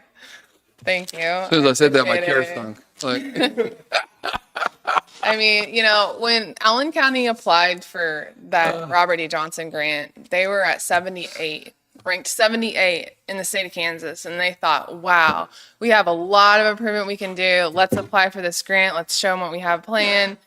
We're at 78. We have a good chance of winning. And I'm over here thinking, we're at 104. We have nothing to lose. Let's try. Let's try to do it. But that is a huge commitment for Linn County merging. So have you talked to Jessica Hightower about it? Yes, Jessica was at our meeting. Okay. Yeah, she was at our meeting with Thrive Allen County. I know she took a lot of notes. We all took a lot of notes. I think it's just going to be a thing of merging, private citizens and county government and trying to figure out how to make it Sure. work. And there's several grants out there, I'm sure. There are a lot of grants. Yeah. It's just that we don't know how to I don't think there's ever been a platform where you have been this is how you guys are going to work together. This is how this is going to work. There's just always been people that want things to happen and then it just never happens. Sure. So, but yeah, they applied based on the fact that they were sitting at 78 of the state of Kansas and they had this huge idea of merging your county health officials with bike trails and creating this quality of life that they could, that's what they were going to use the money for. And so I think we have a lot of opportunity with outdoor recreation and things like that to There are apply for this grant. grant writing organizations that do it just for a percentage of the grant. And some of the grants allow that to happen. Yes. So Yep. it's not necessarily hiring somebody, it's just getting somebody to work on your project. Which is we we talked about Kansas regional planning. Is that what that is? Isn't that? Don't they write the grants? Southeast Kansas Regional Planning Commission Yeah. will write grants, but they do take a percentage of the award. Yeah. Supposed to do. And Thrive Allen County is willing to write those grants for us, but I think it was 10%. I don't know what your Sure. percentage is, but so. She's working straight with Allen County. They're great. Well, yeah. 90% is better than nothing, right? I mean, it was $25 for us to do the membership, and Allen County and their group of Thrive Allen County has committed to come to Linn County and walk with any of us that are available. Hey, they will come in here, they will look at what we have, they will give their opinions and ideas and see how we can move forward. I mean, they aren't asking for anything from us, which a lot of people do. And they're going to share, so much information on how they did it and how we can do it too. And they're really encouraging, and whatever we need, they're ready to come because we've purchased the membership. So. And I know you're doing this out of the kindness of your heart, and it's a lot of work, and I appreciate everything you do. Thank you. Thank you. I appreciate it. Thanks. Thank you. You got something, Jackie?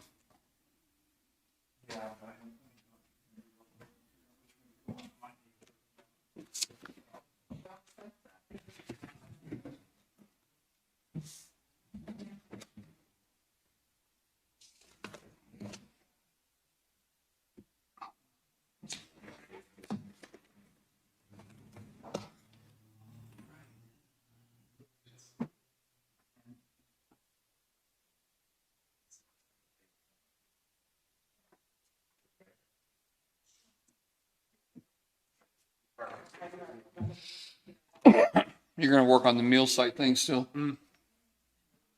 Okay. I did put a call in on the ambulance barn. I've never gotten anything back. You're supposed to give me some numbers on what small modular home would cost. That's a Newcastle. Just pricing, put it out there by the barn. And have the like a breezeway just going to the existing. Yeah. When I asked to hire the 2 new people for the park, I asked for a pay rate of $8.99. I guess we had advertised that we would start it at 10. 10, we voiced, yeah, for the last 2 years. we've Yeah, done that. so I made a mistake on that. And You I did. wanted to rectify that and move their pay to the 10.0520. And that is a correction. I don't know if Danny, you was here last year and that's what we did it, but we've done it for the last couple of years because you just couldn't get anybody for $8 an hour. And I asked for the wrong wage, so I would like to propose that it be corrected, that they start at 2.0, which is $10 0596 for Terry Crothers and, wait a minute, Terry Powell and Ray Crothers. That's my motion. A second. Moved and seconded, all in favor? Aye. What was it 10 what? 10.0596. Scale and rate is 2-0 Okay. or 2-0. All right, thank you. Does anybody got anything? Does any, you got anything else? Okay, go ahead. I have here a resolution for surplus property. It is from the Sheriff's Department. Resolution 2021-13 for a 2003 Ford Econoline van. Is that going Purple Wave? Where's he going? Where's he going? I don't see it I says apologize, I don't know much about it. declaration of surplus property. I don't. Okay. You gonna make a motion? Make a motion that we accept this resolution 2021-13 for 2003 Ford Econoline van. A second. Moved and seconded, all in favor? Aye. I also have some new hires and rate adjustments for the clerk's office. And David says, yes, they are putting that on Purple Wave. Okay. So we have, we are hiring Morgan Northcutt as the election clerk and HR assistant, effective April 19th. We also be promoting Katie Pascal to a payroll clerk, HR, and election assistant, and hiring Colleen Kalick as the accounts payable office assistant. So you need pay scales on, go ahead. Yeah, and I've got rates of pay if we want to, do you want me to just list those out here? Yeah, has anybody got any objections to those names? No. Okay. Could you list them one more time when you do the pay though? So I Yes, can write you it. bet. So we've got Morgan Northcutt as the election clerk HR assistant at 15.4933. That's an 8J. Moving Katie to payroll clerk, HR, and election assistant, and that will be at 15.1274, which is 8G. And then hiring Colleen Kalick, accounts payable office assistant at 146528, which is 8C. So I assume you've already talked to them and they're okay with that pay range and everything? I'll make that motion to hire those two people and to promote Katie to that position. That's my motion. I'll second. Moved and seconded, all in favor? Aye. Aye. The only other thing I have is for the proposed handbook changes. Want to do that now or later? No, let's do it. I have a couple of, Did Gary get to look at it all? as far as I know, Gary hasn't made any suggestions Okay. from where we were at. These are from Jackie. And I also have some from Chris. I believe David said he had emailed these to you.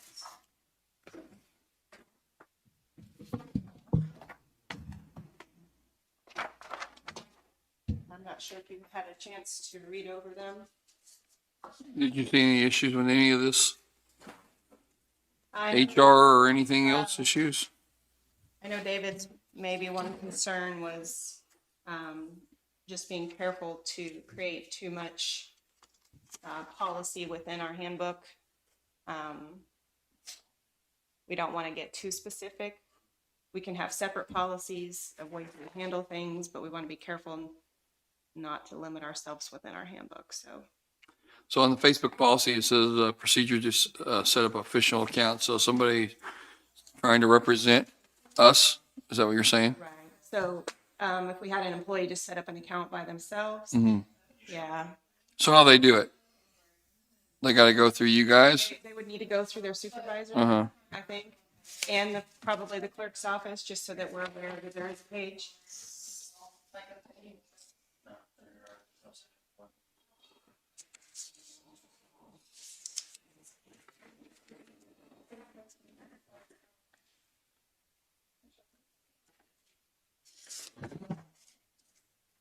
Did you have, these are yours, Chris? Which one?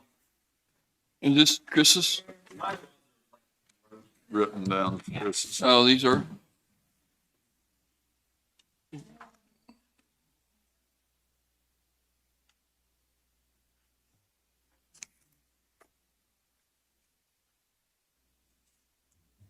talked to David about this, and we'd really like to make sure we can get these, whatever policy we want to put in or change by the middle of May. We'd like to have it ready to go and approved. That way we can put out a new handbook at open enrollment to employees. That's the best time for us to do that. So that's kind of the timeline we're looking at.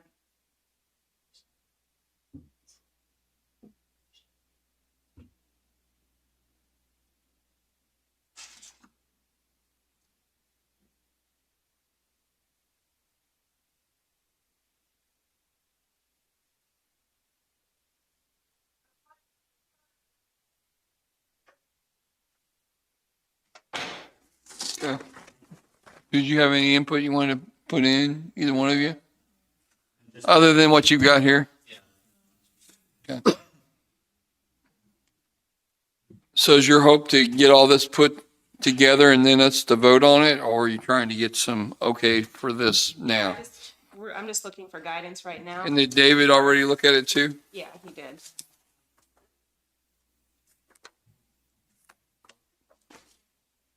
He didn't give me real specifics necessarily on what, you know.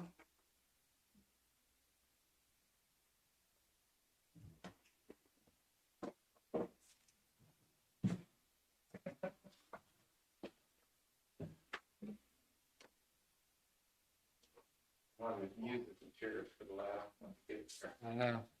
We, like I said, we still have some time. We just need to move forward by the middle of May to be able to I don't have any, have a product. I don't see why I would have any issues with it. I don't know about, maybe I'm not. And we can talk it over with Gary as well, just to make. Yeah, Yeah. for sure.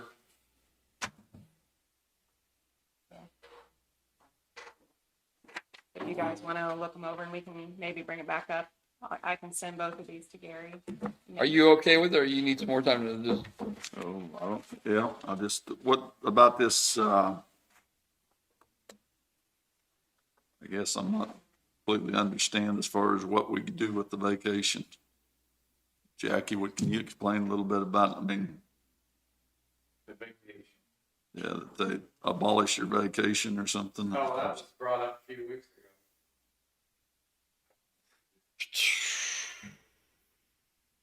And Steve said he wanted to abolish vacation for salary workers. Don't get that stirred up right away. It wasn't that. It wasn't all that. Whatever. Yeah.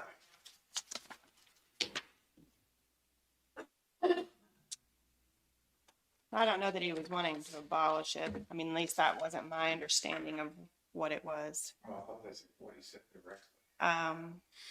The way I understood it is you would still have vacation time to use. But I think, I'd have to look at what's in here, but I think the idea behind what you could bank and what you get paid out when you retire or leave, I think is what they were looking at. Okay, check on that for us.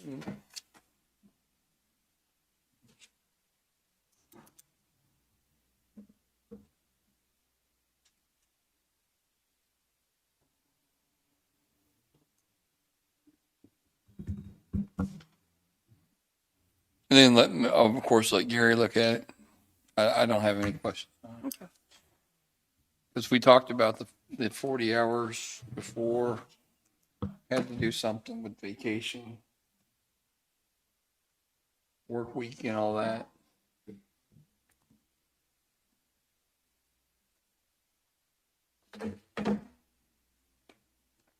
You okay with it, Dean? Yeah, Well, we're not going to agree to anything this Yeah, week, sure. but That's fine. try to get that wrapped up and we can do it next week. Okay. Okay. More information for you. You got anything else? Anybody else have anything? Make a motion, we adjourn. Wait, oh, Oh, no, you are. I withdraw that motion. Come on up. Sorry, Doug. Otherwise, I've been here for a long time. Well, we appreciate you.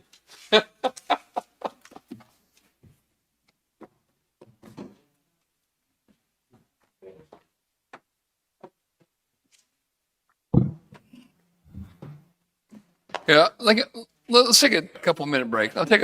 Make a motion, we take a 5-minute break. I'll say. All in favor? Aye.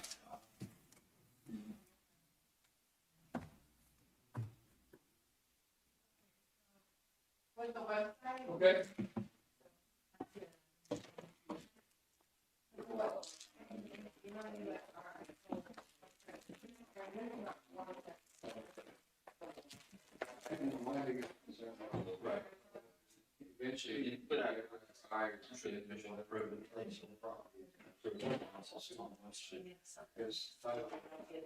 It happened on the vacation. What's that all about?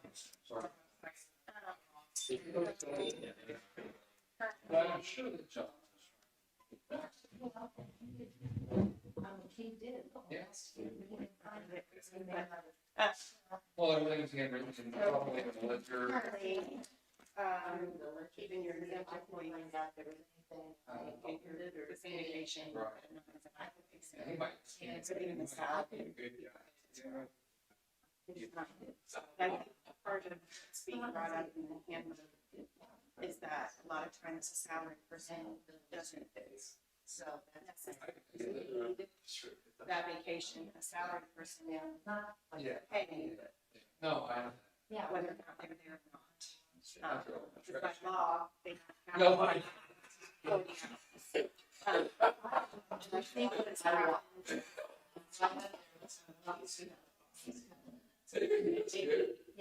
I'm contracted to work 30 hours a week.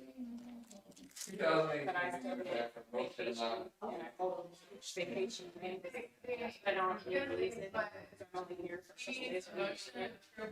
I pay them out for that. Very they get a very less chaos, even though they're not needed that. So I think that's what the policies we're trying to address. Some action.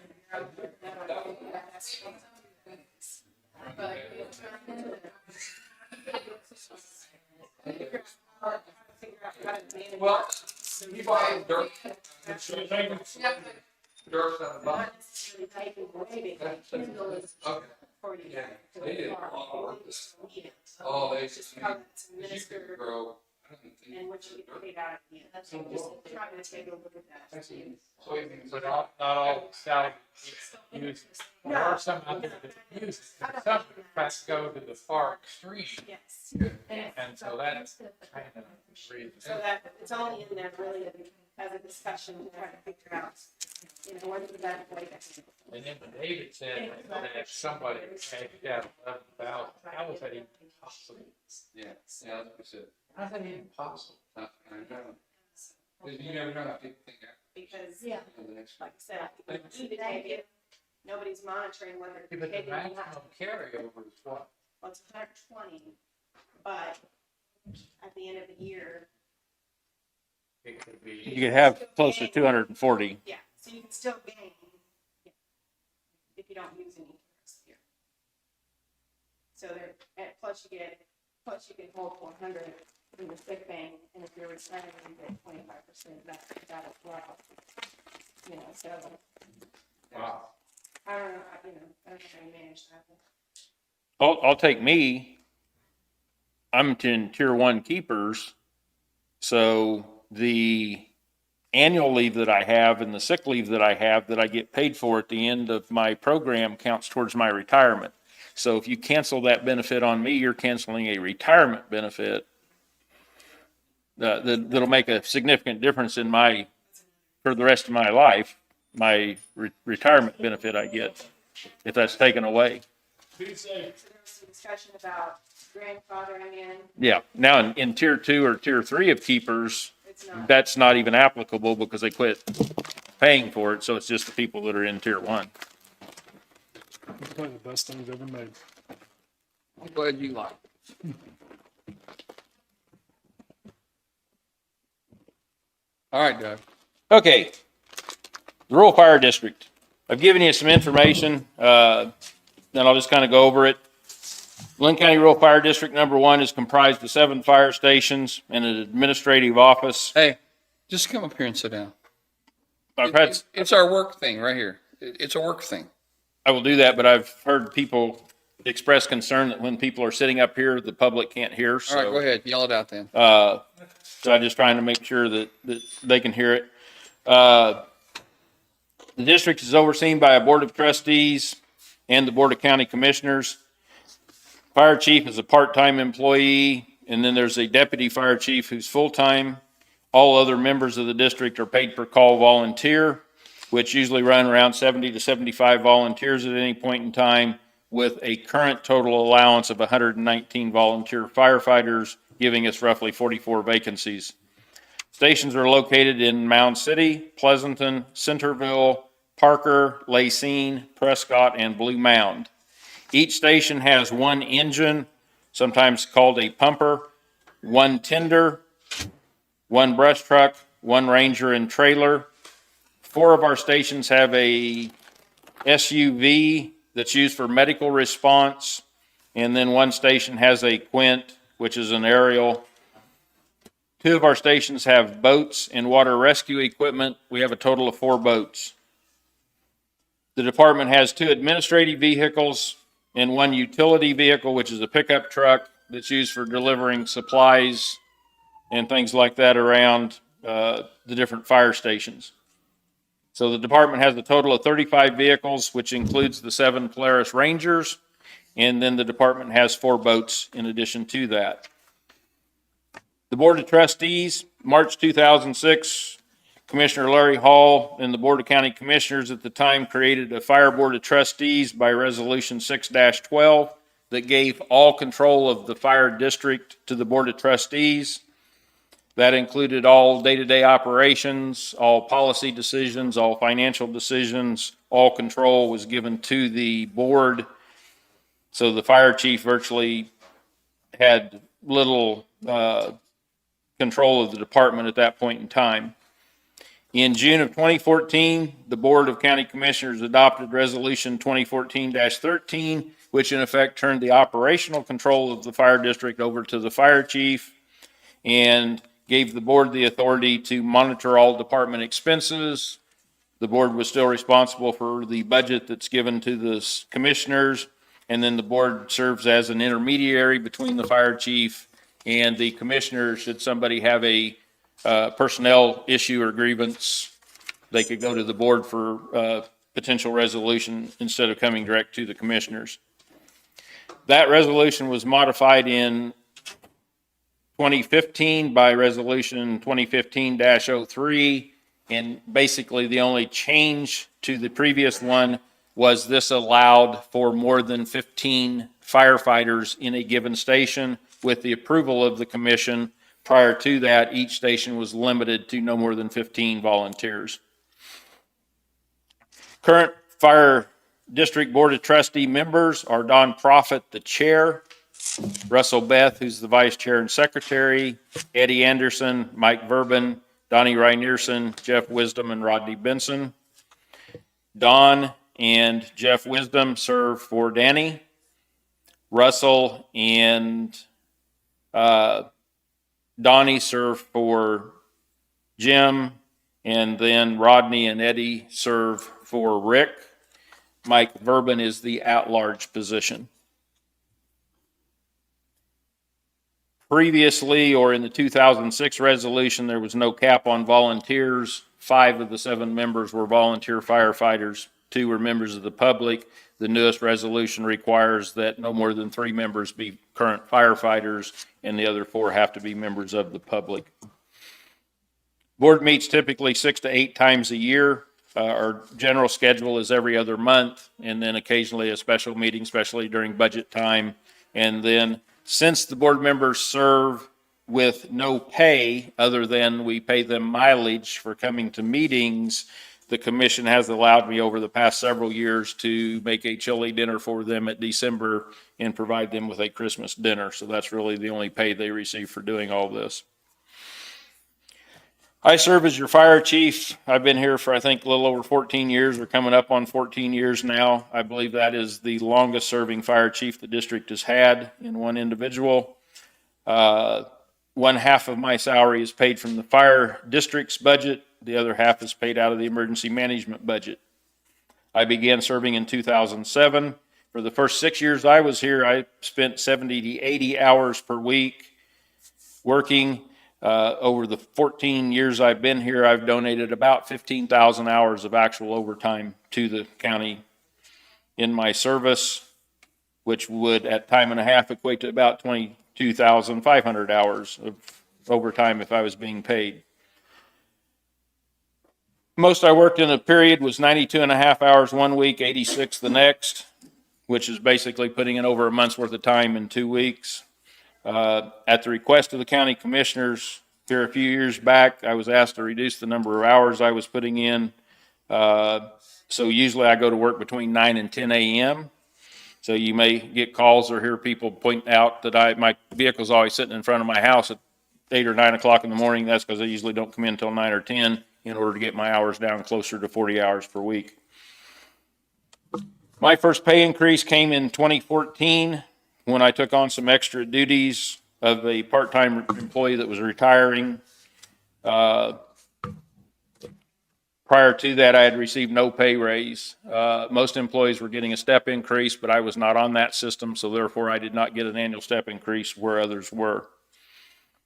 And I have about 35 years of service in the fire district. We have a deputy chief who is a full-time position. DeLoss, or most people know him as D. Horder, serves as our deputy chief.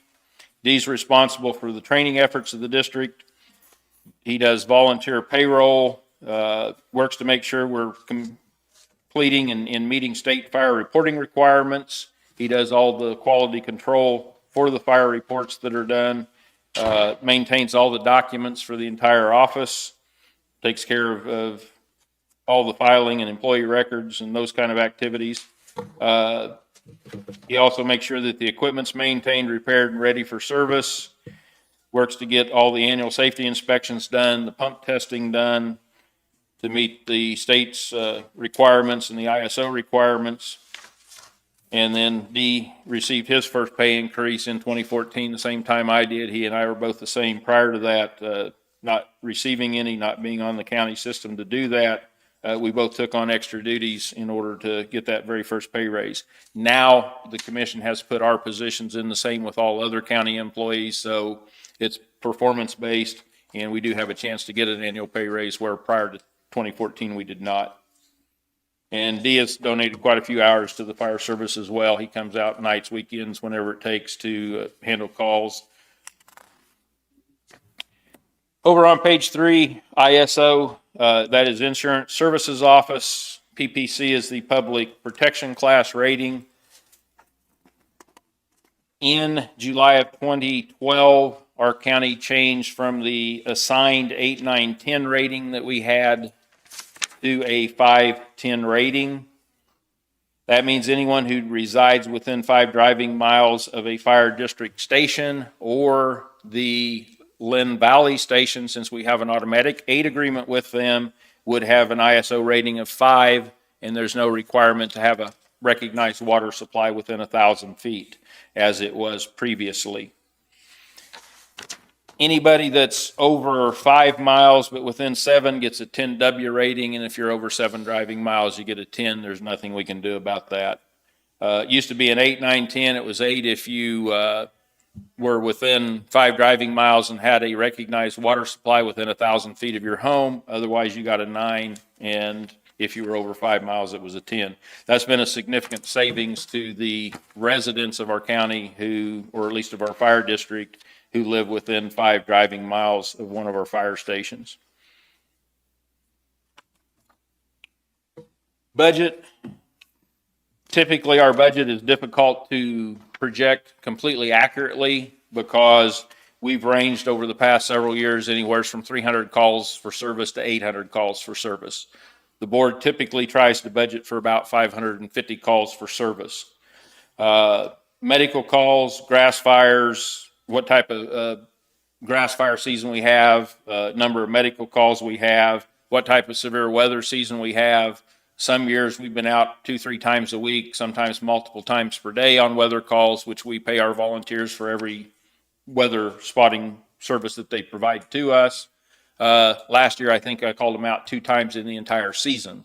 So you can see some of these things we don't have any control over as to how much we're going to use them. So we try to budget for an intermediate amount on these things, but it does make that process difficult. Board of Trustees, again, is responsible for approving the budget that comes to you. Typically, they budget for 550 calls a year.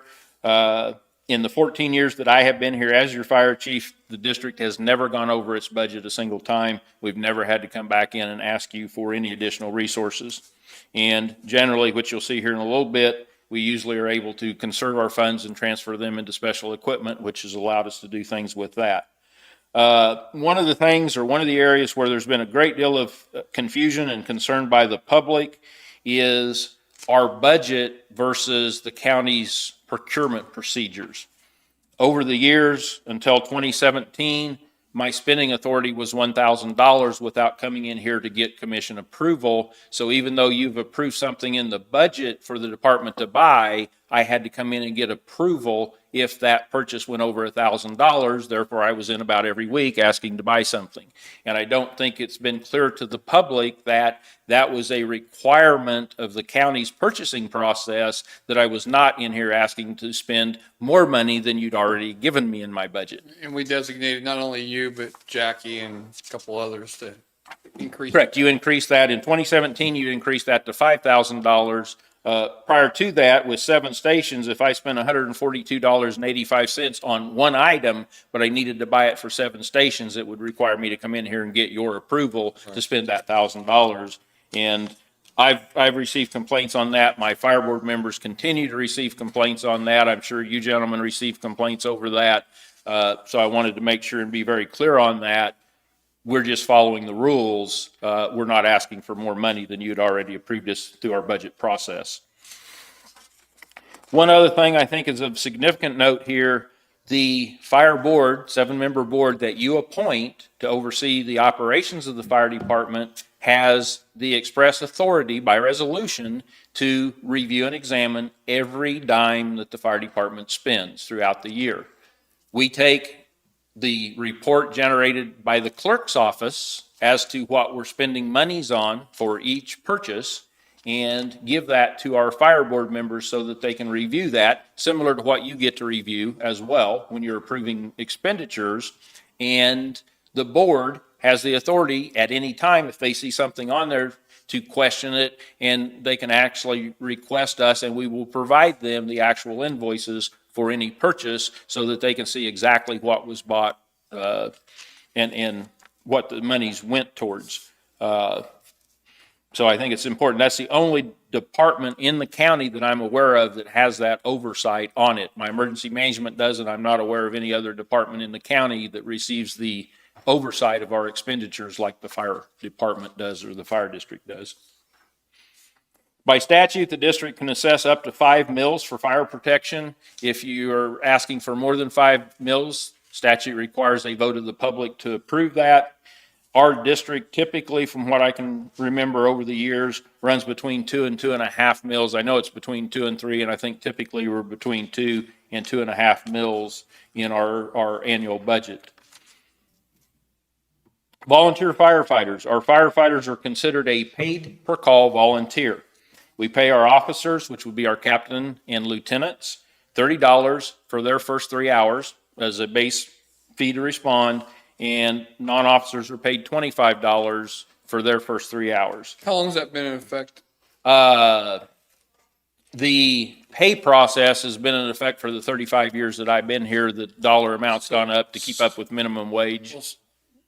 But we have paid our volunteers for at least 35 years that I'm aware of, and it was happening before me, so. Well, and that's not my question is, have we looked at what we're actually paying these people now? Have we talked about the 725 after the 3 hours going up and giving them additional? Is that something your fire board would look at? Oh, if you want them to, I'm sure they would be happy to look at that. We know, and it's in here, but, we pay our firefighters for 3 hours. When the alarm goes out and they respond to the station, they have a base pay of 3 hours. So we're going to pay them that $25 or $30. Right. If it lasts 15 minutes or it lasts I got 2 you. hours and 59 minutes, they make that amount. Roughly how many of your calls go over 3 hours, do you know? I mean, Not a lot of them in the greater percentages, That's a greater scheme of things. Yeah, they But don't yeah, know it's- that. They get in a big fire. yeah, But I just, Then they get a whole big fire, they can be on $7 for hours. They Big don't car know. wreck, they can be out there for hours. And once they go over that 3 hours, then we start paying them minimum wage of $7.25 an hour, which is not a whole lot for what they're doing. I'm sure the board would be more than happy to look at it. If you're willing to consider it, they would be willing to consider that as well. Well, I just think No, we don't pay them a lot of money for all the work that they do. exactly. Uh, I would like if it's okay with the other commissioners, to entertain the idea of the 725 an hour, raising it. Do you have an After amount in 3 hours. mind, or? Well, we're paying lawnmower people $10 an hour for part-time, Okay. and we still can't find anybody, so. Well, and we can't find volunteers, so, Exactly. yeah, we're all in the same boat. I hope getting the price up a little bit too. Is there any other perks that they get besides this money? Which is not really a perk, it's more of an insult. Because they love to do the job. Truthfully not. We, Do they have a retirement fund or anything like that? well, there's an insurance benefit that they do get through the Firefighters Relief Association. And is it That's, done by county or by cities, or they get both? Or are they separated, I mean? they're separated. I have nothing to do, the Sure. county has nothing to do with the Firefighters Relief Association. Each station has one person they've appointed to serve on a committee. Sure. The state of Kansas, through the insurance premiums we pay on our houses and so forth, has some kind of a formula that puts money back into a Firefighters Relief Association program. And each of our 3 cities that have a fire department receive monies from that program. The county receives monies. There are certain things you can do with those funds. Linn County has a disability program, so that if I am disabled after a certain period of time, I don't remember if 30 days or whatever it is, but if I'm disabled for a certain period of time, then this will start giving a little bit of money to me monthly to help pay bills. The other thing it has is an annuity type life insurance benefit program. So they put money in. For some young person coming in at age 21, as an example, or 18 to the department, if they would stay for 30, 40 years, that annuity would amount to a pretty good amount of money that they would get when they leave the department. Gotcha. They have to be on 10 years before they would be eligible to get that money as a minimum, but once they've been on 10 years or more, then they would receive those monies. And for a young person, it could amass quite a bit of money. For me, I've only been on that program for the 14 years that I've been here now. And due to my age, when I joined the program, most of my premium goes to pay for the insurance. Therefore, the annuity will be not worth a whole lot, if anything, when I'm done. So and they're briefed on that, obviously, when they come. Yeah, they get that. Yeah. Good. The county does pay 15% of the premium. The FRA pays the other 85%. So one of our line items is insurance. We do pay the 15%. That gives them the policy for 24/7 coverage and not just when they're on the fire scene. So we do provide a little bit of a benefit there. Typically, we'll buy them a small gift for Christmas. Usually spend around $10, give or take, per firefighter, and give them, this year, I think they got a little insulated cup similar to the one you have sitting in front of you. Last year, we got them I think it was a clipboard or something like that, or a paper folder. So we try to find something a little different. We've got them knives, just little odds and end things over the years, get a t-shirt and have it printed with Linn County. But those are really the only things we do that give a benefit to them apart from what they get paid. For training, we don't pay them to come to training.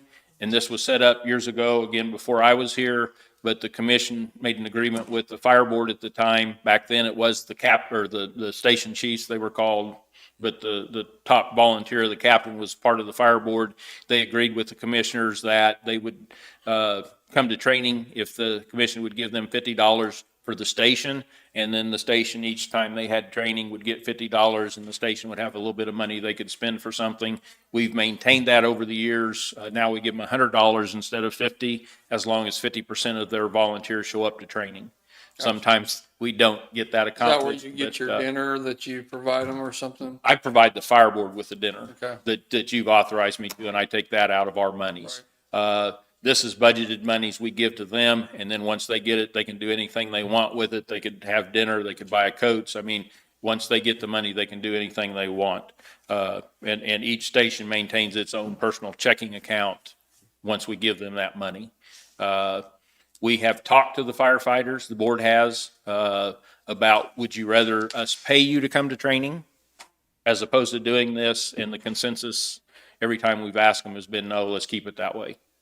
So they're basically coming to training for free again, or virtually minimal expense to us.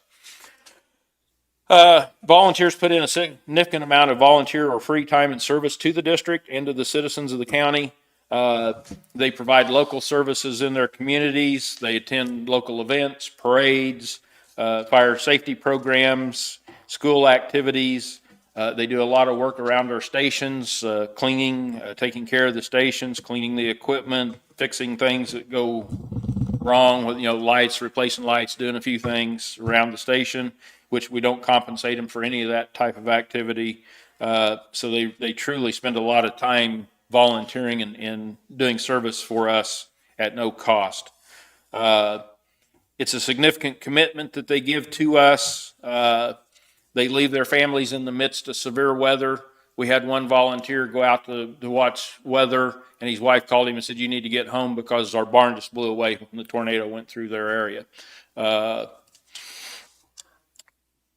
They leave Thanksgiving or Christmas gatherings, family events, school events. They get up and they walk out. I remember one year, myself personally, we had just sat down to Thanksgiving dinner and had an airplane crash in the county and spent the whole rest of the day. Didn't get a chance to eat, spent the whole rest of the day working that situation. So it really doesn't matter with our volunteers what's going on, what's happening. They get up in the middle of the night when it's 12 degrees out to go fight a structure fire, and then hopefully they get home in time to make it to their work, their regular job. So they do a significant amount of activities and handle situations in our county, and they do it for minimum wage that we just talked about. Occasionally, they'll even take a day off of work to come help us for free again to do a school program. Pleasanton's doing a mock vehicle accident, and several of the firefighters from our rural station there in Pleasanton are going to take off work to come and do it, and we don't pay them to go do that volunteer program. It's just something they're doing on their own. So they clearly spend a lot of time, effort, and energy on behalf of the district and the citizens, trying to take care of people, and are selfless and tireless in those efforts. And we probably don't do enough to credit the work and the dedication and the effort that they put into it. And then I was going to talk a little bit about burn bans, but I think we beat that one to death, so I will skip over that. The next document you have is the amount of funds that have been transferred from our district fire budget to our special fire equipment account annually since 2008. Generally speaking, and this was something that was started back when John Reese and Larry Chapman were here, John Reese commissioner and Larry Chapman running the district, they started budgeting $50,000 annually to transfer to special equipment so they could build up funds to try to buy this very expensive equipment that we have, so that it wouldn't all have to come out of taxpayer dollars. So when you look at these numbers, if you subtract $50,000, that's the monies we were able to save, the 50,000, and sometimes it was dropped to 35, but that money was budgeted specifically to go here. The rest of it is money that we've saved over the years. In total, from 2008 through 2020, we have been able to transfer $1.4 million out of our budget into the special equipment account. And as you know, we just spent $700,000 on 2 fire trucks. That came out of the savings that we've had over the years. So we paid cash for it. We didn't have to request any additional funds. In addition to the money that's been transferred to special equipment over the years, there have been years, 5 of our brush trucks were paid for out of savings at the end of the year. That's around 150,000 or probably a little over in monies we saved there. A couple of the engines that we bought, used engines, were purchased out of end-of-year funds so that we didn't have to budget for those. Had that not been done, those monies would show here. So we're probably up close to $2 million in actual savings, if not a little bit more, in some of the things that we have done there. Are there any more grants out there? Because I know we got the, you got the UTVs, the Rangers, through a federal fund, right? Those came through the Homeland Security funds that Other happened. things, 'cause, I mean, this is my 6.5 years coming up. They haven't been replaced for that long, and then you had them before that. They are 2005, 2006 So they're vintage. probably getting well used, are they not? They are very well used, but they're also in very good shape. We don't have many maintenance issues. Good. Rodney Benson, one of our fire board members, had talked to the fire board here a few years ago about replacing them. And he actually works with a certified ranger mechanic in the job that he has now. He's come back to the fire board and said, based on what he knows, we should keep the ones we have. Good. Because the newer ones are having all kinds of trouble with, transmission troubles, problems, things like that. And that actually the ones we have are probably the best units for what we're using them for. So the board has not even requested us to look at replacing them as long as we can continue to get repair parts and keep them running. Okay. And literally, there's very few things that we've had to do. At some point, we'll probably have to replace all the fuel pumps. We did that. But that's about $500 or was last time, but the fuel pump started going out, so we just replaced all of them. If they start going out again, we'll do the same thing so that they don't go out on a scene. But overall, we spend very little money on them except for oil changes and replacing tires because we do tear up tires from time to time. Okay. The next document you see is the grants that we've received since 2007. This is not broke out for fire and emergency management. It's got both of them in there. I will tell you that the emergency management grants add up to about $210,000 of this total. You can see we received about $1.9 million in grant funds. Of that, about $1.5 million is grant monies that we've received, and the other nearly $400,000 is cash that the county had to put in to match grants with. On the emergency management side of things, pretty much they're 100%, so we don't really have to match those. Most of the matches come on the fire side. And then, when we have been successful in getting the assistance to firefighter grant, that's a 95.5 match, so we pay about 5%. Our last big grant was $456,000 through the assistance to firefighter grant program. And that just outlines the individual grants. There may be one or two here or there that we've missed, but for the most part, I believe this to be accurate if we haven't missed anything. So that kind of shows the grant monies that have been brought in since I have been here. And then the last document you have is our inventory for the fire department. And then at the very bottom, there's some equipment that has been provided by the Homeland Security Regional Council that shows values. We've given this to David so that we can get it to our insurance company. The vehicle value was the value that we believe we paid for something or that we know we paid for something. Some of them were before my time and I don't have actual records, but it's information that we found. The equipment value is our lights, our siren, our radio, our hose, our nozzles. It's whatever is on the vehicle besides just the vehicle itself. So we've gone through, We have estimated them. We've not tried to get it down to the exact penny based on what's on every truck at every station. But we've done everything we can to make a reasonable estimate. You know, our air packs are worth about $6,000 each, and some stations have 5 or 6 of those on a truck. So you've got $36,000 just in SCBA's alone.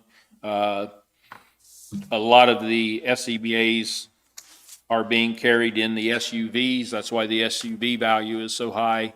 But it just goes through and kind of describes everything but our stations, and we'll work to get our stations all inventoried so that we can give you an idea as to what the value of the equipment and things are inside the station.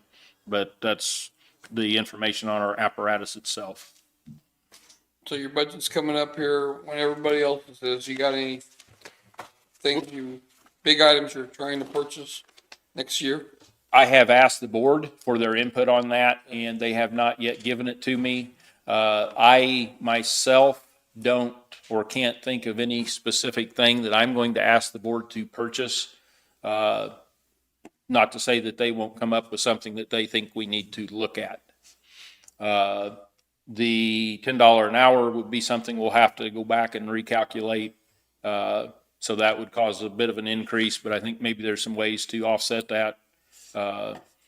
We've done the roof project, although it's not been completed yet. We've approved the money and set the money aside. We did have some extra funds budgeted in our budget last year to try to help with the roof project. Not nearly what the roof project came in at, but we ought to be able to reduce our budget a little bit by that amount so that the increase hopefully for payroll doing what you suggested would be offset by that. I know the ISO thing that came up several times since I've been here has helped a lot of people with their insurance. Somebody had is it 10 the worst you can have or something? That is the worst you can have, Yeah, yes. we talked about that at one time, and I think we were able to have something done. Mound City, when their fire department folded and they were notified by ISO, went to a 10. And as you know from some of the people that came in and some of the conversation, or at least that I had with people calling, insurance agents calling, because it took us about 6 months for us to take it over and get it reapproved by ISO at a 5, people's insurance was going up $1,000 to $2,000. Yeah. So by going to a 10, it went up. When we brought it back down to a 5, and it was a 6 in Mound City, but we brought it down to a 5. Folks were saving, from what I understood, anywhere from $1,000 to $2,000 on their insurance premiums. Right. So it is a significant savings to the folks that live within 5 driving miles. Those that live over that, there's just nothing we can do. One important note with that is sometimes insurance companies still want to tie, well, you got to have a water source within 1,000 feet. Our fire district is exempt that because of the tender shuttle program that we have. So that is not a requirement, but sometimes you may hear insurance companies trying to use that as a reason why not to give them the 5, and they don't have to have that. And I've got documentation that shows So that. you can help out someone. Yeah, if anybody's having that problem, all they got to do is contact I me think and I will send them So many letters. people don't even know what an ISO is and wouldn't even have a clue. They just need insurance for their house. And Not all insurance companies use ISO for determining policies or premiums, but I know a lot of the companies do. So, and it's a significant savings to our citizens. Those that live 5 to 7 miles get a 10W, and I think that's like a 2.5% deduction over the maximum. So it doesn't help a whole lot, but it's a little bit. And then the folks that are over the 7 driving miles have a 10, and there's just literally nothing we could do.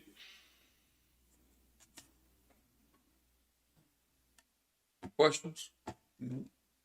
Danny? So the money that you put into this, what was it, the fund? Special Equipment Fund. Equipment fund, I'm sorry. Right now, we have about, just round number, $245,000 in that. And I will tell you, when I started in 2007, there was $9,000 in that account. Is that based on the 550 calls, the money that's left over at the end of the year? That is correct.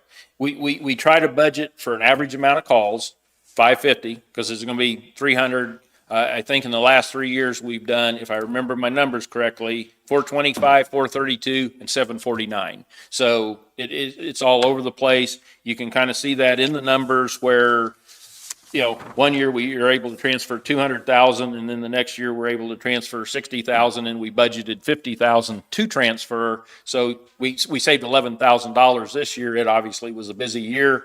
When we got 200,000 on there, we saved 150,000 that year of actual monies. Obviously, it was a lighter year. Fewer calls, we're not burning gas, we're not doing maintenance. I mean, the number of calls we have influence our budget so heavily because the more calls we go on, the more payroll, the more fuel we burn, the more maintenance we have, because the more things that break, it just across the line adds to our budget expenditures. And if we have fewer calls, we save in every one of those categories. What we try to do is not waste money. We buy only what we need. We don't buy extras. We don't buy things we don't need. I am not one to spend money for the sake of spending money, because I look at it as we have 2 very nice brand new fire apparatus because we were responsible with our budget. If we hadn't been and we just spent it on things that we didn't really need, we wouldn't have it there to buy things that we really do need. So we've tried to be very conservative over the years in any monies that we're able to save, we save. You've always allowed us to transfer those to special equipment, and we have 2 brand new trucks that will be very beneficial to this county for the next 25 or 30 years as a result of that. Sure. And as long as I'm here, I will continue to work in that mindset, and my fire board believes that too. So I have no issues with them. They're not asking us to do things or recommending that we buy things that we don't really need either. So that has worked out very well. I know you, I went into your fire department the other day and just kind of looked around. I noticed you have a lot of stuff in there. I mean, your storage, do you have any? We have virtually no storage. As you know from being in there, we don't really have enough space to operate with. One of our staff is sitting out front in the lobby area because that's the only place we have.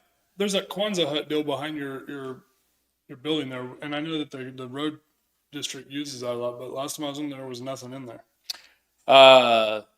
They generally over the years store their paving equipment and things like that in there over the winter time. They stored, when it was a full shop, they stored road graders and things in there where they could keep them plugged in, ready to go.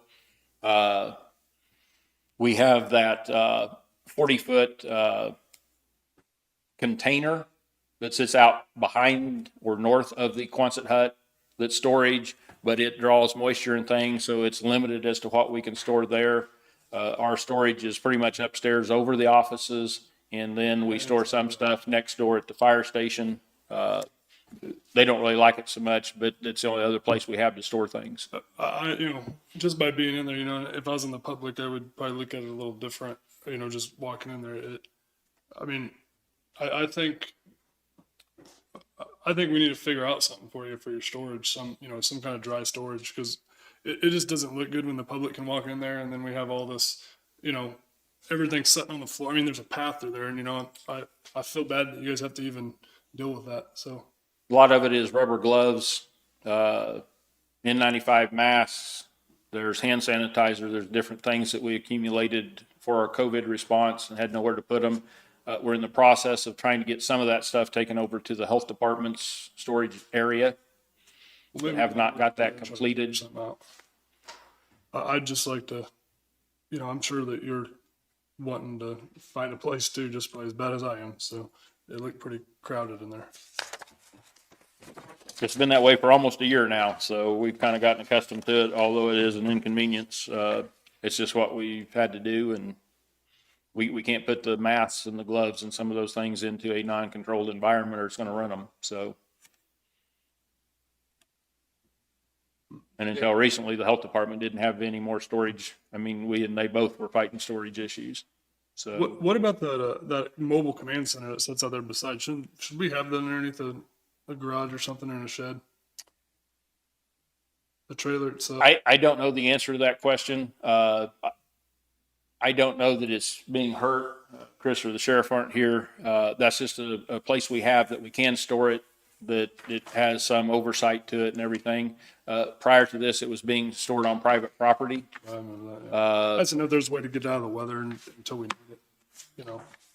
Unless we were to put it in the Quonset hut, but then again, you're taking up some of Road and Bridge's space. I don't know that we don't have anywhere to put it inside as far as the fire department goes. I don't know that the sheriff, well, all that's coming down anyway, so the sheriff's not gonna have anywhere to put it.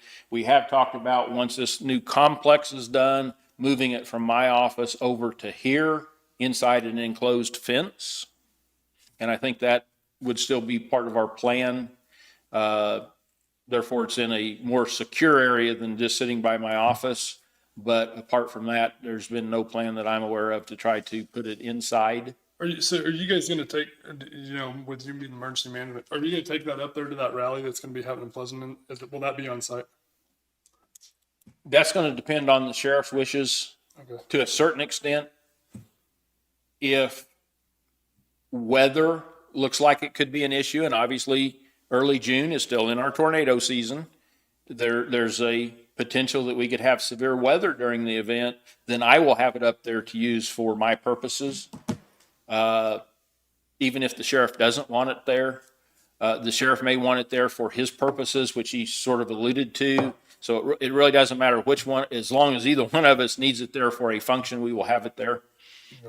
If neither one of us need it, then it's probably not warranted to drag it down there just so that it's seen.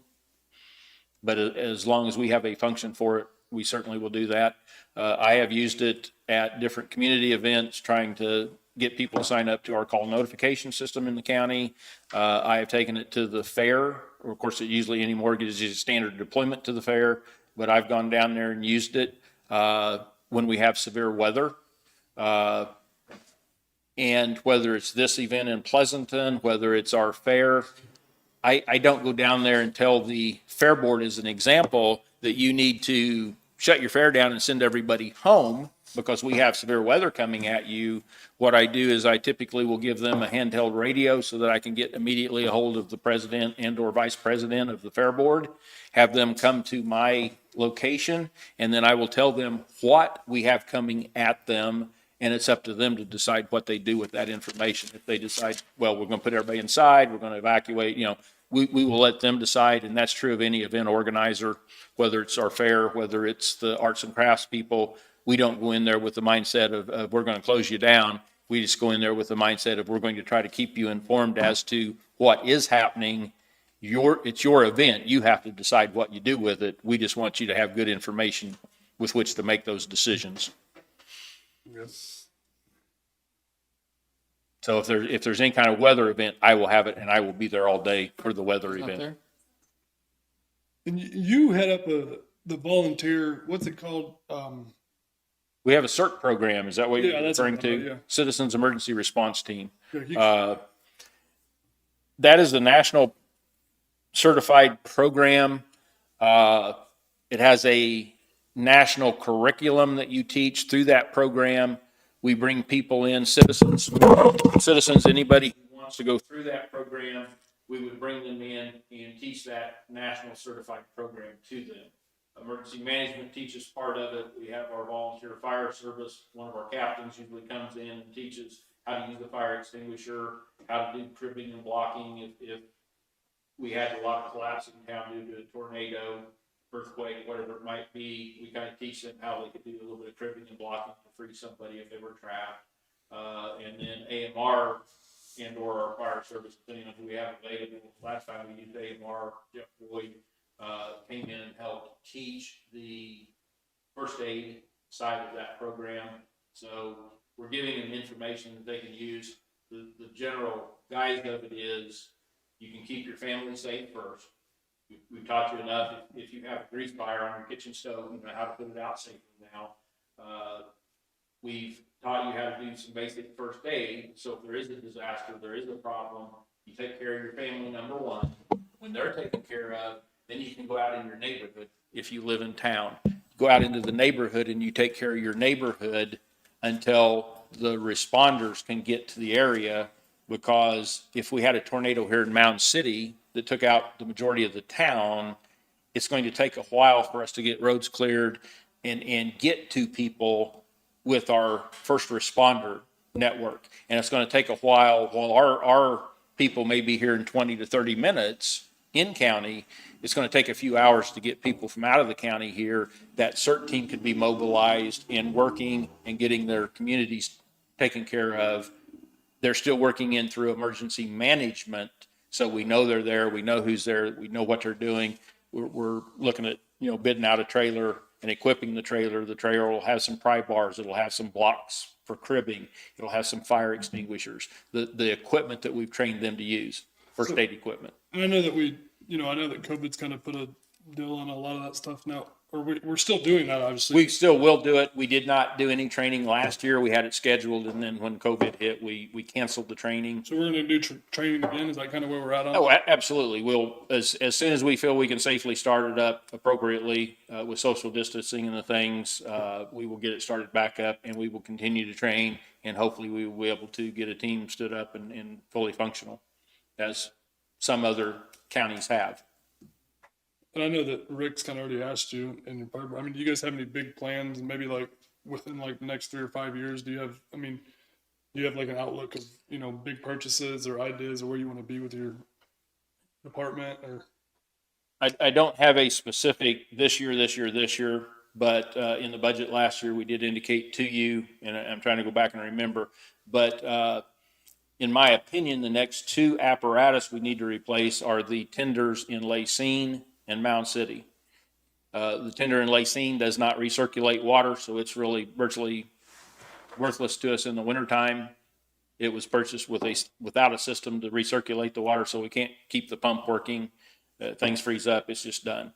The one in Mound City, they were S&S fire apparatus. S&S went bankrupt shortly after we bought them, and we've had problems with them. And of course, there's no warranty because there's nobody to go back on. So we've had to eat all the repairs. Those are probably the 2 most expensive pieces of equipment that we have that we're operating at this point since we got rid of the 2 engines that we just replaced. So those would be, there's a 2000 and a 2002. Those need to be replaced. That's probably, you're looking at around $250,000 a piece to replace them. And then we have the 2 engines that the county bought, one in 1998, one in 2000, if I remember correctly, maybe 2001. They are in Prescott and Blue Mound. Those will need to be replaced within the next 4 or 5 years, probably.